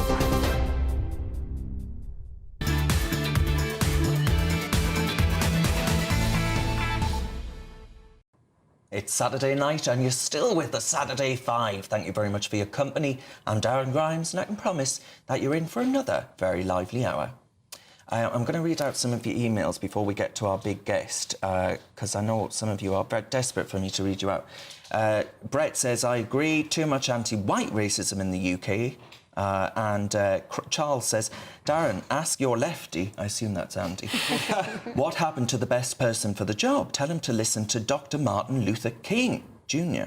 Now, we're told about this, Rex says, we're told about this new instruction to lawyers, but we're not told where it's come from. You know, where is this coming from, this DEI stuff? Some NGO, those behind such acts are never named and shamed. Lots of this is that they have to join these league tables that have been championed by Mermaids and Stonewall and all of those people, and then they get named and shamed in them if their DEI stats are not high enough. Yeah. All of these organisations have been completely captured because it's come from the very top down, from the UN actually. It's globalist, that's yeah, right, it's Renee. globalist. Well, there's a whole industry behind it as well, isn't there? David says, what's happened to meritocracy? If I need surgery, I want the best surgeon. I'm not bothered about anything else. Well, we do still have a meritocracy in this country, but the point of these initiatives, and as I say, whether it's white working class or any demographic, it's about getting people who otherwise wouldn't have got the opportunity in the first place into a position where they can lift themselves up. All right. Wow. Of course, thousands have actually taken to the streets across France today. You might not have seen this yet. And it's in protest to Michel Barnier, his appointment as Prime Minister from, of course, President Emmanuel Macron. It comes in the week when France's Interior Minister said that Britain's black market economy was to blame for the deaths of 12 migrants who attempted to cross the Channel. Now, to discuss this, I'm pleased to welcome someone who's been covering the Barnier protests today, the French journalist and the Paris correspondent for The Telegraph, Anne-Elisabeth Mouet. Thank you very much, Anne-Elisabeth, for your company. Can I ask you, Do you think, actually, that this was entirely foreseeable? Could you see these protests occurring regardless of what happened? Because, of course, the parliament itself in France is entirely split now because, well, certainly Emmanuel Macron's party, what's it called? Something. They suffered quite badly at the ballot box. It changed its name. The party has changed. It changed its name. Ah. And now it is Ensemble pour la République, which is Together for the Republic, which is for it was predictable because France Unbowed, the hard left component of the left-wing alliance, said, no, we won the elections. Anything that the president says and does that doesn't include picking our candidate for prime minister is denial of the public vote. Now, what happened in those elections is essentially you have 3 blocks. And the left-wing bloc has got 193 MPs, 79 of whom are France Unbowed, who are the equivalent of the hard Corbynistas in Britain. And then you've got Greens, you've got Socialists, you've got a few Communists, who are much milder. And then you've got the Marine Le Pen National Rally, and they have 143 MPs. And then you've got Macron's crowd, who have about 110 or 120, I forget the figure, depending on which allies they have. So no party has a majority, and it's not, you know, a few votes every time. It's really more than 100 every time, 200 for the Macronistas. So you need to build coalitions in a country where they have not been doing this for the past 60 years. Yes. And France Unbowed had decided to spend the entire summer promenading, there's no other word, a completely unknown top civil servant at the Paris City Hall who said, I will be the prime minister, because they wanted her. But she was only at the beginning the candidate of France Unbowed, but the other parties on the left realized perfectly well that there will be more elections. There also will be municipal elections in France. And if they don't stay together, if they don't hang together, they will hang separately. Now, Anne-Elizabeth, I wonder, as we mentioned there, the fact that, of course, in France, there have been remarks about the fact that, you know, there were those deaths in the Channel, and Britain's black market economy was blamed by the Interior Minister, whose name I forget. I'm sure you'll remind me. But, Anne-Elizabeth, these problems in France, though, have not gone away either, right? They are still very salient issues, and National Rally are the ones to profiteer off the back of inaction when it comes to border controls. They are, but our border problems are not when they want to leave. Our border problems are when they get in. And there have been, you know, many ways in which both the French sort of Coast Guard, the French land border guards, and who cannot exist in theory, but they are customs officers officially, and the European patrol at the border of Schengen, which is what is the Schengen stops at the Mediterranean coast of France. They've all been patrolling. They've been stopping boats. It's always been very, very difficult. When the migrants, in theory, if they come from a country that is outside Schengen, they can ask for asylum in France. They're not interested. They want asylum in Britain. And I'm not the person to necessarily hold a brief for Gérald Darmanin, the Home Secretary, to lose his job. I mean, I think he's actually lost it. There will be a replacement soon. It's more a question that he says, look, Britain is incredibly more attractive than we are. You give them more than we do. You enable them to work easily because you have no identity papers. You give them flats and you give them care, and the reason, and they speak English as the lingua franca practically everywhere, and they speak more English, and therefore you are bringing these people to France because they want to go to England. So his theory, which is not entirely false, is it's your problem. Yes, and Anne-Elizabeth, just before I bring in the rest of the panel, the German context here, I know you're covering France, but the German context where they've said actually Rwanda may be a good place to actually process applications for migrants. I'm wondering, do you think the French would ever have any truck with that? I think it's not the French way. I don't think we would like that. I'm not saying it was wrong. I actually thought it was a pretty clever thing to do. And I think Giorgia Meloni, the Italian premier, has made a similar deal in Albania, which is much closer, of course, to Europe. But I don't see the French doing this. it's not the frame of mind of French-speaking Africa as opposed to Rwanda. Rwanda originally was French-speaking because of Belgium, but it's a different way of looking at things, and I don't think it's a French way of looking at it. And the political internal hassle that we would get as sort of, re-trafficking people, etc., has been viewed by every government so far as something that's not within the French tradition. I don't want to judge this. Renee? Hi. How big an issue is this for the French people? Are they as angry as people seem to be in the UK? In terms of migrants getting into France in general, we know perfectly well that hundreds of thousands of migrants get into France every year, and there is a great deal of resentment. It is more diffuse because there's just not one point, like you've got those dinghies full of people in terrible shape. They either try to float from France to Britain, egged on by horrible people traffickers, or they try to cross between Morocco and Spain because there's a Straits at Gibraltar, the way there's the channel at Calais and Boulogne. But we have something like 3,000 miles of land borders. So you also have people who, once they are inside the Schengen space, they can, in theory, they can go anywhere. There was a moment when so many migrants who came to Italy from the south as well, same thing, whenever your land, the end of your land is close to a place that's not Schengen, people would take boats from Albania, they would take boats from Tunisia, they would try and reach Italy. And the question was sort of similar. But in France, once they get here, when there were so many of these migrants coming in 2015, 2016, 2017, after Angela Merkel's decision to welcome migrants in Germany, we had those customs patrols at the French-Italian border. We have no border because it's Schengen between Italy and France, but we had lots of customs officers asking people what it is that they were carrying, and by the way, give us, show us your ID papers, and that was one way of doing it. I mean, if I was French, I'd be calling for that Schengen to be gone, to be honest. Well, Alex? Yeah, hi, Anne-Elizabeth. I wanted to ask what the French opinion or their perception of how Britain's dealing with our migrant crisis is across the water, because I don't think many Brits are aware of it. Yeah, are they laughing at us? I didn't get quite the question. Why would we be especially laughing at you? Well, in the context of, they think, well, it's never going to be resolved. They're going to continue to come. The French, we gave £500 million to France to stop the boats, for example. You said if I get this correctly, and if it adds up, I mean, the last budget was £478 million, and that's a lot of money. Yes. It's been spent. Lots of reporters have seen it being spent. You've got now sort of equipment, you've got sand buggies, you've got projectors, you've got more gendarmes than you used to, and that pays for patrolling.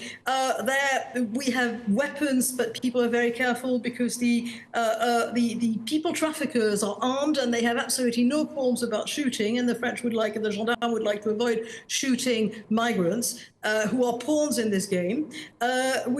I mean, there's a great deal of done, and it's just that it's like basically catching water with a sieve. And doesn't work very well. I don't think it makes us laugh. I mean, it makes some people very angry in the coastal cities because they're the ones where everybody convenes to try and get into England. And when they don't, they just they hang around, and then the inhabitants of cities like Calais and Boulogne are very angry. You have to listen to their mayors. They're not happy with this. All right. Anne-Elizabeth, thank you very much for that insight. That's Anne-Elizabeth, Paris correspondent for The Telegraph. Now, I want to bring this out to the panel. Andy, from what you've heard there, do you feel that actually the UK is just a bit of a joke on this issue? Well, I certainly think that the way that certain people in our government and in our commentariat in general behaved post-Brexit has done damage to our standing in France, and I think it's damaged our relationship, and I'm hopeful and optimistic that the new government is repairing that. But the other thing I'd say is there's lots of criticism of this payment we've made to France, but actually that is a payment that is an investment in securing our borders. Just because it's paying for things in France doesn't mean so don't you think that it it's should not... stay in France because they've come through a safe country?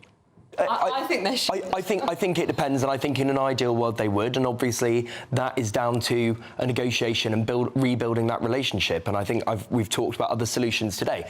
But of that £500 million, it sounds like it's being spent, and it sounds like it's being spent on the right things, and maybe it's starting to have an effect. And I think also it shows that it's not working. Yes. Right. Yeah. So I think that's the key thing is that as they said, that we've got all this equipment, but actually the boats just keep coming. So I think, I do believe Keir Starmer's thinking about scrapping this money to France. I read the other day in the Telegraph.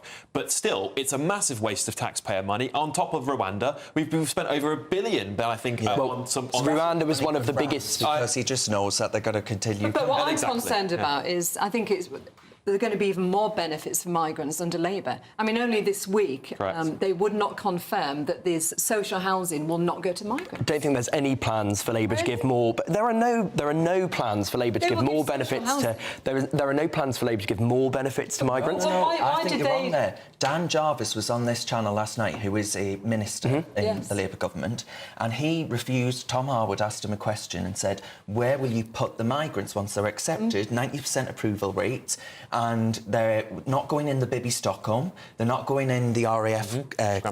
yes, exactly. RAF sites up and down the country. Therefore, you've got to put them somewhere. It's not hotels, so where is it? And he refused to answer the question. We all know the answer to the question. Well, surely... It's social housing. Absolutely. Surely we should send... Surely we should send them to wherever the most cost-effective solution is. There's been so much... There's been so much... Let me ask you this. If you are a government minister, Andy, and you say and there's a British family who needs a home and there's an illegal immigrant family that needs a home, who should get priority? It depends on the circumstances. But the circumstances both are homeless. Why does it? Of course it does. Why? You don't, because we don't know anything about these hypothetical families. I'm so bored. Hypothetical. Alex, I'm saying... We have a homelessness crisis in the country. We actually have British citizens living in hotels as well, who are all queuing now for this social housing. Rayner got rid of the policy to put British people first. What I will say, just to end that, is if someone broke into my house, I wouldn't sit down with them and say, tell me about your situation at home. I'd want to know if you're in a bad place, because if you are, help yourself to my stuff. Well, fine. I think obviously we're in a completely different position on this. I think that much is clear. I think that's absolutely clear. Now, still to come tonight, agreement. Send in your questions for Ask the Five and we'll share our wisdom. But next, does the House of Lords need reforming?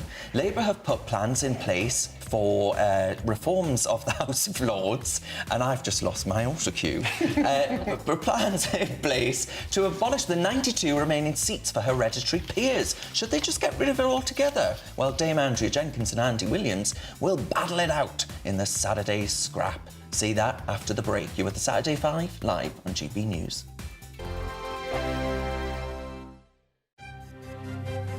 GB News Breakfast, every day from 6 a.m. Luke Douglas Hugh is a plogger. It's the act of jogging and picking up litter at the same time. I thought it had something to do with cycling, but I was thinking of recycling. You better explain what the term is. Plogging originates really as an expression from Sweden, from someone called Erik Alström, who combined the two words of plocka in Swedish and jogging, so plogging. And what does plog uppa mean? Picking up. Oh, I see. Oh, I see. All right. Yeah. Oh, all right. Do you take a bag with you or something and you pick up rubbish? There you go. Absolutely, yeah. In terms of being a jogger, how do you combine the two? Because joggers wouldn't want to keep up the pace, Yeah, they wouldn't want to you? keep stopping to pick stuff up, would they? I'm the coastline runner. I run the coast collecting plastic pollution. Which mainly. coast? Well, I've done the whole of the East Coast, from Lowestoft to Leith. Wow. And then cut across from Edinburgh to Glasgow on the Grand Union Canal. Yeah. A few years ago, someone said, Luke, don't get all grand and stuff. You're not the coastline runner, you're just a plogger. And I thought, hang on a minute, what's that? And I looked into it, and I realised that that's what I was doing. Do you do it entirely on your own, or do you do it in groups? I do it. I originally started on my own. I got clapped off by a mayor in Great Yarmouth, but now more and more people join me, and I. What I find interesting is that, I mean, jogging, you could say, is just something you do for yourself, for your body, but what you're doing is something extra. I mean, you're making a difference. Do you think you make much of a difference? No, to be honest. I don't. I think I'm making a difference in raising awareness of not polluting our beaches so much. GB News, the People's Channel. Sunday nights on GB News. From 6, Neil Oliver. At 7, it's Free Speech Nation with Andrew Doyle. At 9, Mark Dolan. And at 11, get set for the week ahead with headliners. Tomorrow's papers tonight. GB News, the People's Channel, Britain's news channel. Every Saturday, 10 till 12, we'll bring you all of the news that you need to know. We'll also remind you that there is so much to smile about. It's my favourite time of the week. I get to relax, enjoy some light-hearted stories, and let Ellie teach me about fashion too. That's Saturday Morning Live, every Saturday, 10 till 12. Only on GB News, Britain's news channel. We're proud to be GB News, the People's Channel, and as you know, we always love to hear your views. Now, there's a new way of getting in touch with us at gbnews.com/yoursay. By commenting, you can be part of a live conversation and join our GB News community. You can even talk to me, Bev Turner, or any of the members of the GB News family.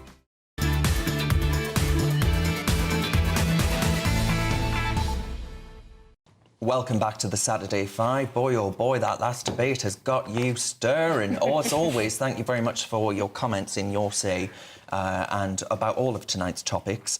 But Richard asks a question for you, Andy. Richard says, would you let one of the immigrants live with you if they're in dire straits? No, but that's not what we're asking of people. What we're trying to do is solve a problem with people coming to Britain illegally, and nobody's asking anybody to take in people who've come across the channel. She wouldn't she? No, well, yeah. I think they took in refugees from Ukraine, which is a different thing. Yes, right, OK. So would you take in... do you think Yvette Cooper should, just to prove she's honest, take one in from Afghanistan? That's I think it is a relevant question. I think when you're asking someone to give up their place on a housing list for a migrant, that's equivalent. Maybe Downing Street can have some. Who knows? Right. Remember to get your questions in for Ask the Five. gbnews.com/yoursay is the link that you need. Now, though, it's time for tonight's main event. The government have set out plans to abolish the 92 remaining seats for hereditary peers in the House of Lords. The plan was one of Labour's manifesto promises in the election campaign as they aim to complete reforms brought in by the last Labour government. I won't mention his name, I know how angry you get. So should hereditary peers be scrapped? Or is this an assault on British tradition which paves the way for more reform to come? Dame Andrea Jenkins and Andy Williams are going to battle this one out. Seconds out, my friends. Ding, ding. It's round one. Take it away, Andrea. Thank you, Darren. Darren, I love our country, I love our traditions, but we've seen how Labour want to rewrite our history. We've seen trigger notices on our literature, and I think removing hereditary peers, we are one step closer to removing our monarchy. Now, let's not forget that Starmer once said he wants to abolish a monarchy, and the hereditary peers actually provide a necessary counterbalance to a highly politicised patronage system in the House of Lords. They also exist to provide checks and balances and prevent abuses of power. So I think they're an essential part of our constitution, and I think it's wrong of Labour. Hereditary peers are an anachronism that should have been disposed with decades ago. Tony Blair and the Labour government in 1997 got rid of the vast majority of them. They got rid of about 700 of the 800 that there were then.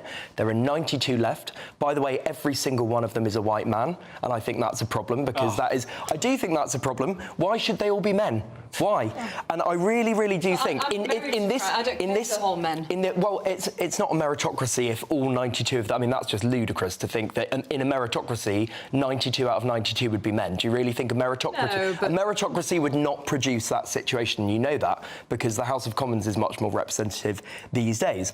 What we have is a system where, let's say all 92 hereditary peers today were absolutely superb at their jobs, and I know that some of them do brilliant work. Let's say that tomorrow they all die and all of their children replace them. They could be rubbish, not take the job seriously. It is totally ludicrous to have a system where almost 100 people in our second chamber of Parliament are there purely by virtue of their birth. That is not a meritocracy. So if you believe in meritocracy, you cannot have this system. This is about Labour hating our traditions. and trying to abolish all of our traditions. We've seen it time and time again in even Labour-run councils. They don't even want to talk about Christmas anymore. And so I think we are seriously one step closer to losing our monarchy. And I think this is far broader. If we let this happen, it's a slippery slope. No, if you look at what Labour think about... There are a handful of Labour MPs on the hard left of the Labour Party. By the way, none of them are in government. None of them hold ministerial positions. There are people on the hard left who do think that. Jeremy Corbyn was one of them. There's a reason he didn't win a general election and was deeply unpopular with most people.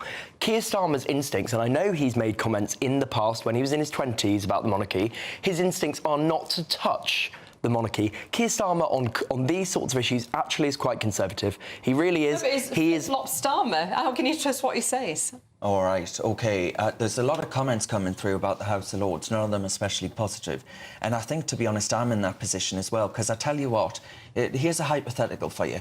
In the not-too-distant future, the House of Lords will be voting on a piece of legislation passed by Sir Keir Starmer, and that is the removal of the winter fuel payment on the budget for pensioners. Meanwhile, the pensioners within the House of Lords, they get the central heating, they get their subsidised meals, they get a whole host of things. 300 quid a day for turning up there, and they're going to vote to get rid of the winter fuel allowance for pensioners. Of course they will. Well, Labour I don't patsies, they're all in there because they're cronies. They'll get every little crumb they... There's more Conservative peers than Labour peers. There are, Yes, but there there are a lot are. of cosmetics. I'm reliably told that that may not happen when it goes to the House of Lords. I really am. But look, I was with you. I said this to you, and I was I thought we should abolish a lot of them, get rid of them. But actually, I was convinced that they're a good way, not necessarily the hereditary side of things, and we could perhaps make those life peers. But that 300 quid a day they don't get anywhere to live. They have to travel down. They don't have houses here. They have to then find somewhere to stay. So it's actually just paying for that. They don't get a salary, so there's no pensions, there's no other perks that you would get if you had an elected House of Lords.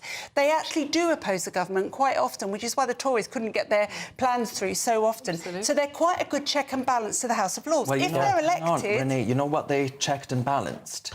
The will of the British people in their vote for Brexit. They did all they could to frustrate that vote. So I think that is a sign that they are completely removed from the public, that they are there to serve. Well, perhaps if the bishops weren't there, they may not be so removed. No, I'd rather keep the bishops than the Labour peers.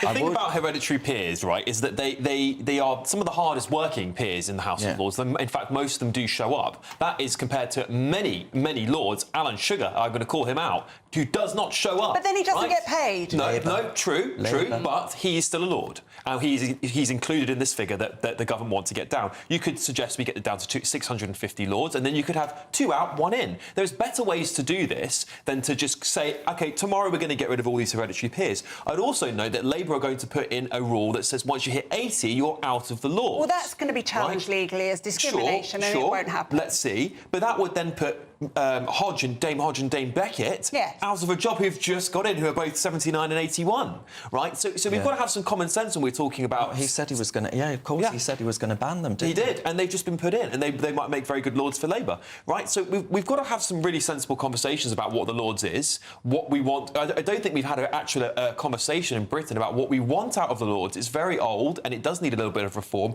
but I think just to get rid of these hereditary peers who work harder than people who don't even show up. I'd rather have the hereditary peers there than I would cronies for political parties. Me too. Yeah, exactly. But the thing is, as well, if that goes to a voted House, the problem with that is people, A, are lazy and probably won't go out and vote, and second, they'll vote along party lines. So you'll end up with a Labour majority in the House of Parliament and then a Labour majority in the House of Lords, and there's no checks and balances. It just will be pointless. That's why we need hereditary peers. Yeah. You know, well, I'm opposed to the House of Lords until they put me in it.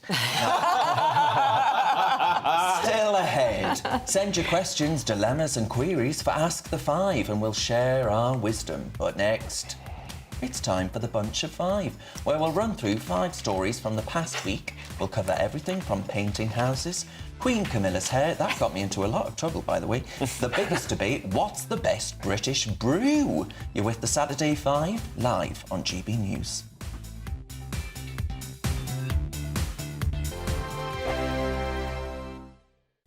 Hello there. Welcome to your latest GB News weather forecast. It's turning increasingly unsettled across the UK, particularly England and Wales. We see some heavy rain, some thunderstorms, the risk of some localised flooding. This area of low pressure will bring weather systems across much of England and Wales, some brisk winds at times too, but it does pull away, and then we start to see some colder air filtering in from the northwest as we move through next week. But this evening and overnight into Sunday, heavy rain developing and pushing north across England and Wales. There could be some disruption overnight and first thing Sunday morning. A Met Office warning for the rain out. We could see 30 to 50 millimetres, perhaps locally more than this. Further north, it's drier, temperatures generally staying in double figures. So an unsettled start to Sunday. Outbreaks of heavy rain. So if we zoom in across England and Wales, we can see outbreaks of heavy rain pushing north and eastward. Some drier spells coming in behind it, but quickly followed by heavy showers. The rain extending into northern England too. Northern Ireland, parts of Scotland generally drier. Best of the sunshine first thing across central and western parts of Scotland. Though still low cloud affecting northern and eastern areas. Temperatures around the low to mid-teens to start the day. Through the day, this area of low pressure will just continue to give outbreaks of rain through England and Wales, which will be heavy at times. There'll be surface spray on the road, some localised flooding. Thunderstorms developing where the sun comes out across eastern and southeastern England for the afternoon. Cooler and cloudier for Northern Ireland and Scotland compared to recent days. Temperatures here 17 to 21, perhaps 22 or 23, and feeling still quite humid in the southeast in any sunshine. For Monday, that weather system starts to pull away. It turns drier and brighter from the west through the day. Sunny spells, but the wind starting to come in from the northwest, starting to feel cooler, and that colder air filtering further south as we head towards the middle of the week with temperatures below average for the time of year. See you soon. Tune in to Friday Night Live with me, Mark Dolan. GB News royalty with your perfect start to the weekend. Lucky us. Feisty and fearless guests. Well, I'm a normal person, so ask me. Honest opinions that raises more questions than a Gary Barlow tax return. And a few surprises along the way. Might be cold in this studio. That is Friday Night Live with me, Mark Dolan. 8 to 9 only on GB News, the People's Channel, Britain's news channel. Welcome to State of the Nation, daily plunge into the stories shaping our country. I'm Jacob Rees-Mogg, and Monday to Thursday we bring you the insights, the facts, the truth about how our country is being governed. Because what happens in Downing Street matters down your street. Tune in to State of the Nation every Monday to Thursday, 8 to 9 o'clock. Only on GB News, the People's Channel, Britain's news channel.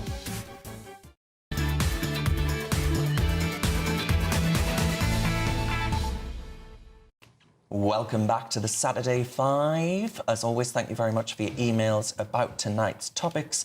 A lot of you are saying, Darren, don't laugh about being in the House of Lords. Lord Darren Grimes has a nice ring to it. I've changed my mind. I take it all back. Well, a lot of people are asking us what our favourite biscuit is to have with a cuppa, but we are going to discuss that imminently because it's time for this.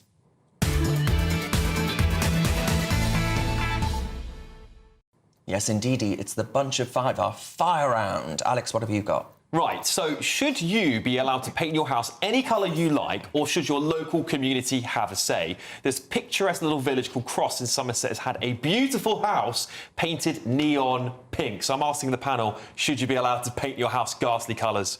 Yes, I think so, absolutely. I think we should. Yeah. I mean, to me, otherwise we're a controlling society and we're complaining about Starmer. Do we really want them to tell us what colour to paint our house? Have you seen what they've done to this house? I mean, that's not it. It's not quite it, but... That's not it. Did they do it bright pink? No, this is the orange one. It's neon pink. It's way more ghastly than the one you're seeing on screen. It's neon pink. That says bright orange there. That one is the orange. Oh, that's so I live in a conservation area where we're not allowed to paint. We're not allowed to paint our front doors or our windows, anything but blue, black or white. I think there's something beautiful about that. I have to say, the area I live in is beautiful. Yes. But in British quirkiness. To be honest, I do like beauty. Aesthetic. If I had to walk past this neon pink house every day, I don't think I'd have to live in that area. This is going to shock you. I lived on a street in Brighton that was multicoloured. Oh. Yeah. What I loved about this story was one of the neighbours said they shouldn't be allowed to sell paint that colour. All right. Well, there's no accounting for taste. Andrea, what have you got? Thank you, Darren.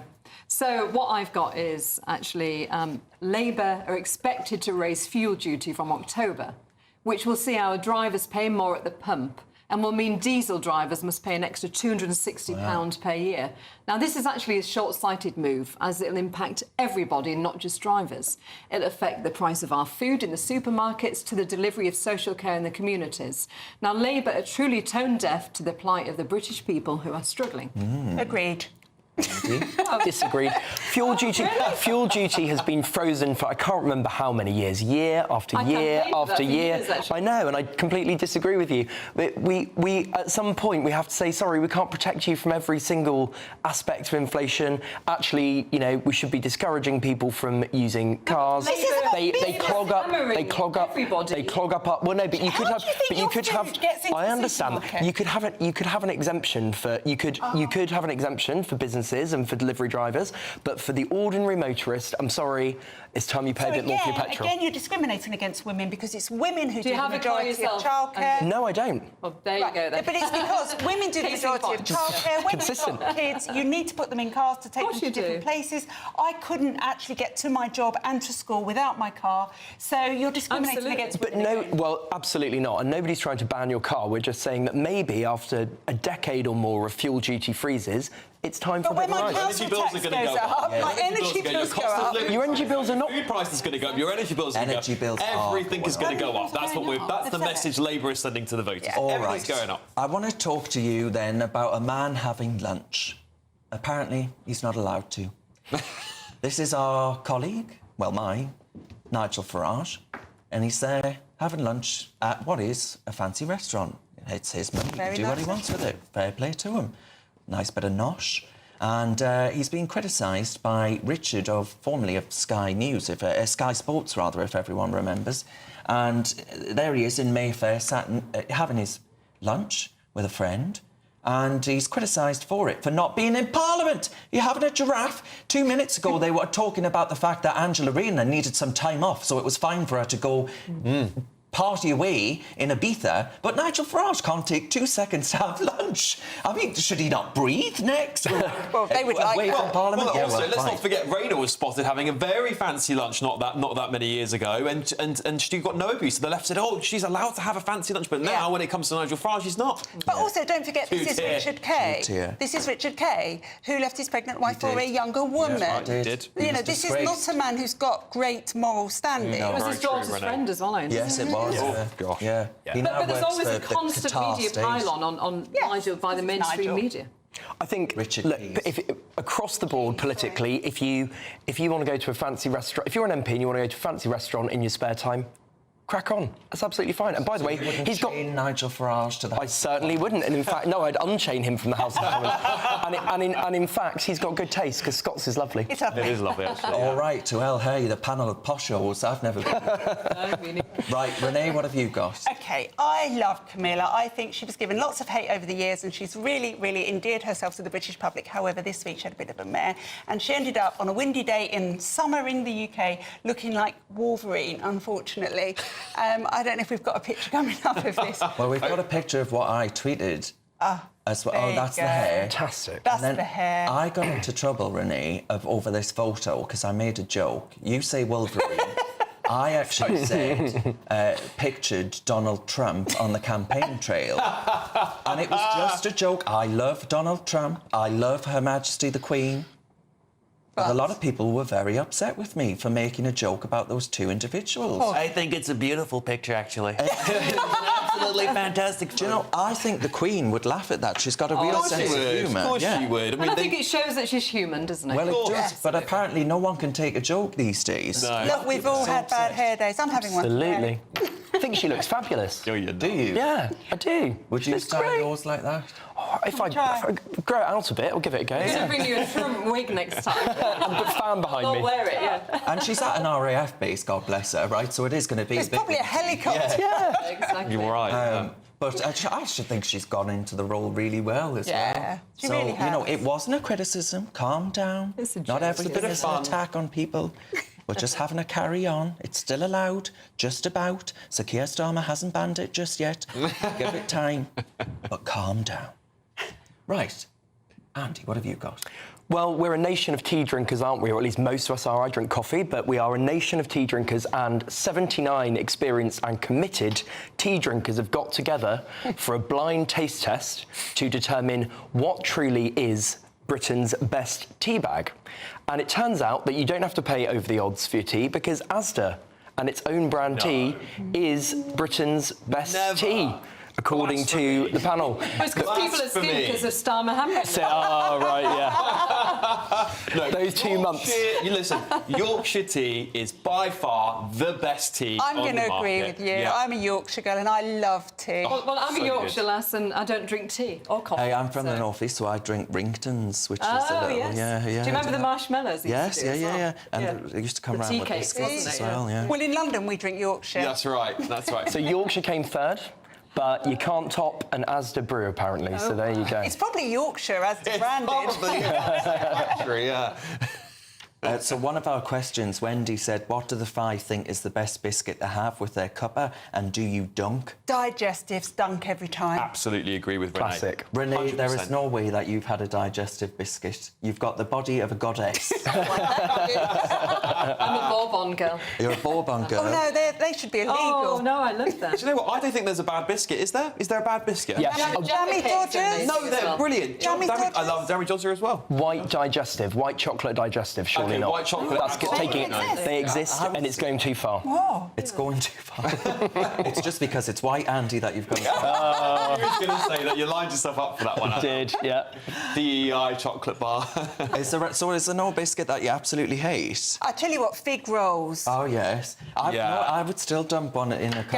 Garibaldi's. Oh, maybe I love I draw the line Garibaldi's. there. Oh my Do I? God, I don't they're know. amazing. What about a dark chocolate ginger biscuit? I think that's I don't lovely know with what it. gingers. What is it? I had that before. Chocolate ginger. Yeah, like a ginger biscuit with He's making these up. dark chocolate around it. Socialism over there, isn't it? I recommend it.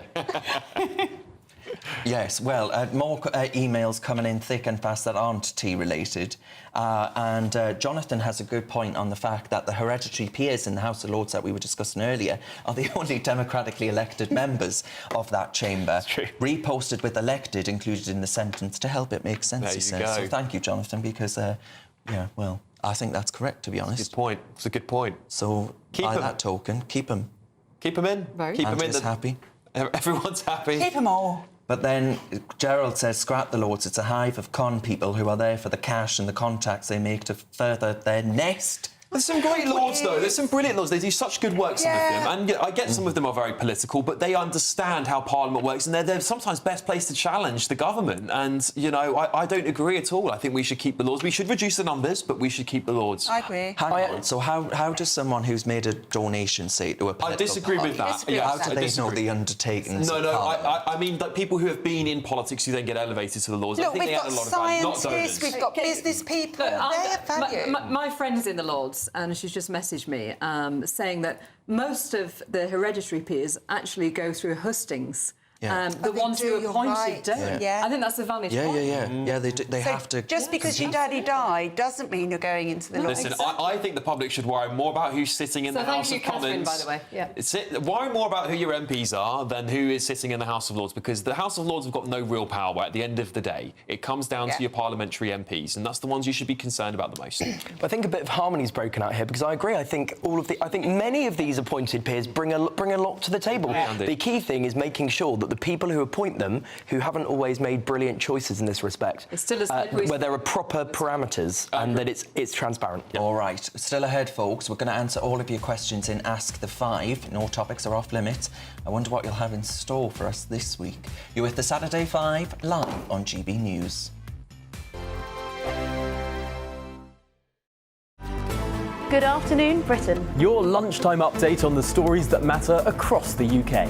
From breaking news and insightful analysis, inspiring stories and lively debates. You're comparing yourself to a former Prime Minister. Which is it? Stay informed, stay updated, stay entertained. I just don't know how anyone would not want to be there. Every weekday from midday. We are Good Afternoon Britain, only on GB News. Britain's news channel.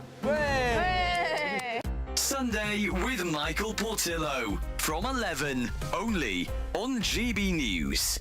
On Tuesday, the 3rd of September, at St Paul's Church in Wilton Place in London, a lucky few will sing highlights from Mozart's Don Giovanni in front of a paying audience with an orchestra and under the baton of Gary Matthewman, the conductor and artistic director of Brunswick Vocal Arts. Why is it important that young singers have this opportunity with an orchestra?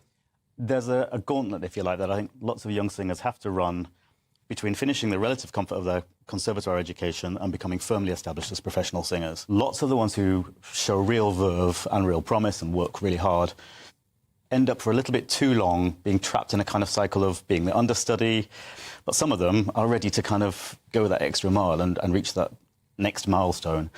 And we as a charity thought, well, what a lovely thing it would be to handpick some of these best young singers, give them intensive coaching on the role that they're going to perform, give them the chance to work with professional players for the first time, and crucially, have the thing professionally filmed and recorded. Because the first question all young singers are asked when they meet somebody influential now is, well, what's your website? Or You have coached the singer, coaching the singer either towards a recital or towards their performance, their part in an opera. Tell me a little bit about that process. It's a case of asking them questions which make them bring a character to life, so that when an audience member witnesses this person singing, they don't just think, oh, that's a pretty noise. They think, oh, there's something going on here that I recognise. And especially in a context like this, which is related, I think, to when people sing recitals. Say they sing 20 songs in that one evening, they've got to present 20 roles, 20 mini operatic roles, if you like. And we need to see the change in their bearing. We need to see the change in their approach to the text, as well as to the kind of the technical focus of their singing and how they produce sound. GB News, the People's Channel. If you want your news to be straight talking... This is the nightmare for the Conservatives again. Down to earth. It's not just Nottingham where this is happening, is it? And most importantly, honest. Hard-working, middle-class taxpayers, they'll get their book thrown at them. Then catch me, Martin Daubney, Monday to Friday, 3 till 6 p.m. on GB News, Britain's news channel. I'm Michelle Dewberry, and this is GB News. The People's Channel, Britain's news channel.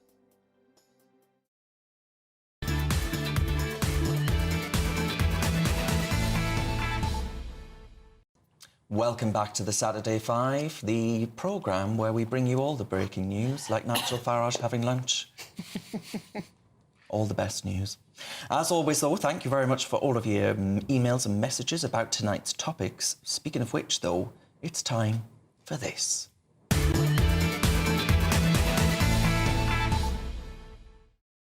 All right, let's see what horrors you've unleashed for us this week. Another says, which is an anonymous account, by the way, I wasn't just being silly. What about MPs' fuel allowance? Why are they allowed that? I assume that's in the context of the stripping away of the winter fuel payment for certain pensioners. Andrew, can you explain what the actual... What do they get, MPs? Well, you get the choice of coming down on train from Yorkshire or where else. I mean, some of the SNP fly down from Scotland, or you can drive down. OK, so do you get money for your heating as well? In the London home. Yes. Okay. I mean, that for me is what sticks in the craw, that MPs are withdrawing this from pensioners who can't afford their heating, but they can still claim for theirs. Quite. So do you think Rachel Thies should give hers up, Andrea? You'll have to ask her. I think she should. I think they should all get... I think the whole Labour Party should give up their winter fuel allowance. If they're going to vote against it for the rest of the country, then they should also suffer the consequences of their actions. Probably good. I mean, does Keir actually pay the energy bill for number 10? I doubt it. Oh, yeah, but no, because it's actually a civil service building. Yes, it is. Yeah, and it's an office for over 100 people, so why should it? Andy, though, well, it's not a civil service office when Mrs. Starmer's up there. But you are paying. But you are paying. No, listen, though, you are paying fuel and all the bills in your own home. So this is a second home just for work, though, isn't it? Civil servants get it paid when they've got to. I know, but the pensioners are paying all their fuel and everything in their home. But you're paying it on two homes otherwise, aren't you? Wow. Well, Andy, I must say, you know, there are a lot of people who've written in about that particular issue, and they do point out that is one caveat that sticks in the craw when actually MPs aren't going to give theirs up, but they are going to say to certain pensioners, No, can do, sorry. But we're talking about two different things. One is a business expense, a work expense, which you should have because you're having to work in London when you otherwise wouldn't be there. And the other is a payment that was a universal benefit for pensioners. And my argument is not we should take it away from everyone. My argument is that there are many people who don't need it. And I think it was a waste of public money. So we means test the MPs and see who needs it then? Yeah. Yes, actually. There you go. Yeah, solutions in the room, guys. We should. There we go. Well, we should get us in government. Working class MPs are going to get extraordinary salaries. I don't think any of them will meet the means test, frankly. Yeah, absolutely. I'll get myself in there. Yeah. Does anyone actually agree with Andy on that point? No. No, I think if you're going to impose rules on the rest of the country, you should also forego those extra benefits. I think the British public demand equality of their politicians. It's not about benefits, actually, because the fact is I wouldn't come to London, besides coming on the show, of course, but I wouldn't come to London and rent a place if I wasn't But then you shouldn't take the job. Okay, no offence, but you shouldn't take the job if you're not prepared to do it. But you can afford to pay for 2 homes. Also, we're being told that the burden has to fall on the broadest shoulders. Pay for 2 homes? But the burden has to fall on the broadest shoulders, we're being told. That's got to be MPs over pensioners. So, OK, the GP salary, could you afford to pay 2 homes? Maybe you can on GP salary, it's more than an MP's, but... Is it? What GP practice have you worked in? Yeah. But paying for 2 homes? We don't want MPs and doctors fighting. We certainly want them on the same side. There's a very important question that's just come in. Charlie, who's a member of GB News, thank you, Charlie, says, should wearing socks with sandals be outlawed? Yes. Yes. Hands up for yes. I think it depends if your feet are clean. Outlaw it because then you are outlawing Liberal Democrats. That's a great idea. No, Lib Dems don't wear socks with their sandals, that's the difference. No, they don't. No, they do. Do they? Yeah. Not the Lib Dems I know. But if they've got ugly feet with bunions on, please wear socks. So what you're saying is, like Andy would say, it depends on the circumstances. Yeah. Exactly. I'm with it. It's complicated. Test it. We should means test. I haven't got a feet fetish, that's the thing, yeah. Very briefly, what's your favourite country in the Commonwealth? Oh. That's from Ross. Oh, that's a really hard one. UK. Apart from the UK. Take the UK out of it. Canada maybe, I guess. Oh, no. Yeah. Authoritarian not the government. Come on, the country. Oh, no, they're far too earnest. No, Australia. Australia are fun. Well, you can't turn your nose up to Justin Trudeau and applaud what's going on over in Australia. Well, the coalition government are on the way out there. Yeah, well, that's true. Well, it's not a coalition, it's the Labour Party. But they're always on their way out there. Yeah. They have an election about every 3 weeks, don't they? Well, that's 3 years. Every 3 years. Britain. I couldn't deal with it. It gives me palpitations with one election, knowing that that man was going to get elected. But, of course, I am an impartial broadcaster. And there was no certainty in that election whatsoever. No. Who... Is there any outliers that aren't Canada or Australia? No. No? OK, well, on that note, thank you very much for your questions. We have enjoyed answering them. There were a fair few, actually, to get through, so thank you for your participation. And thank you to our guests tonight. Up next, though, it's the brilliant Leo Kearse with the Saturday Night Showdown. Thank you very much for watching, and, well, we're going to see you again next week. Hopefully, a lot of people, Andrea, asking you to come back every week. Oh, that's so there we are. The Dame. Everyone wants the Dame. I was about to say that's why the ladies. You used to call me a pantomime Dame. Oh, did they? Well, there we are. All right, we'll see you again next week, folks. Thank you for your company.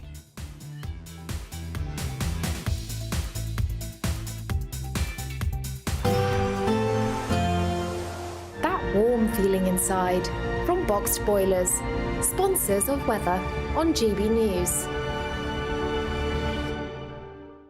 Hello there, welcome to your latest GB News weather forecast. It's turning increasingly unsettled across the UK, particularly England and Wales. We see some heavy rain, some thunderstorms, the risk of some localised flooding. This area of low pressure will bring weather systems across much of England and Wales, some brisk winds at times too, but it does pull away and then we start to see some colder air filtering in from the northwest as we move through next week. But this evening and overnight into Sunday, heavy rain developing and pushing north across England and Wales. There could be some disruption overnight and first thing Sunday morning. A Met Office warning for the rain out. We could see 30 to 50 millimetres, perhaps locally more than this.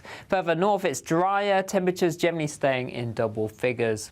So an unsettled start to Sunday. Outbreaks of heavy rain. So if we zoom in across England and Wales, we can see outbreaks of heavy rain pushing north and eastward. Some drier spells coming in behind it, but quickly followed by heavy showers. The rain extending into northern England too.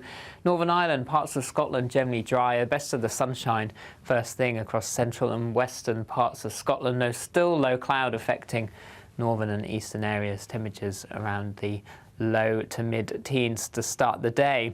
Through the day, this area of low pressure will just continue to give outbreaks of rain through England and Wales, which will be heavy at times. There'll be surface spray on the road, some localised flooding. Thunderstorms developing where the sun comes out across eastern and southeastern England for the afternoon. Cooler and cloudier for Northern Ireland and Scotland compared to recent days. Temperatures here 17 to 21, perhaps 22 or 23, and feeling still quite humid in the southeast in any sunshine. For Monday, that weather system starts to pull away. It turns drier and brighter from the west through the day. Sunny spells, but the wind starting to come in from the northwest, starting to feel cooler, and that colder air filtering further south as we head towards the middle of the week with temperatures below average for the time of year. See you soon. Looks like things are heating up. Boxed boilers, sponsors of weather on GB News.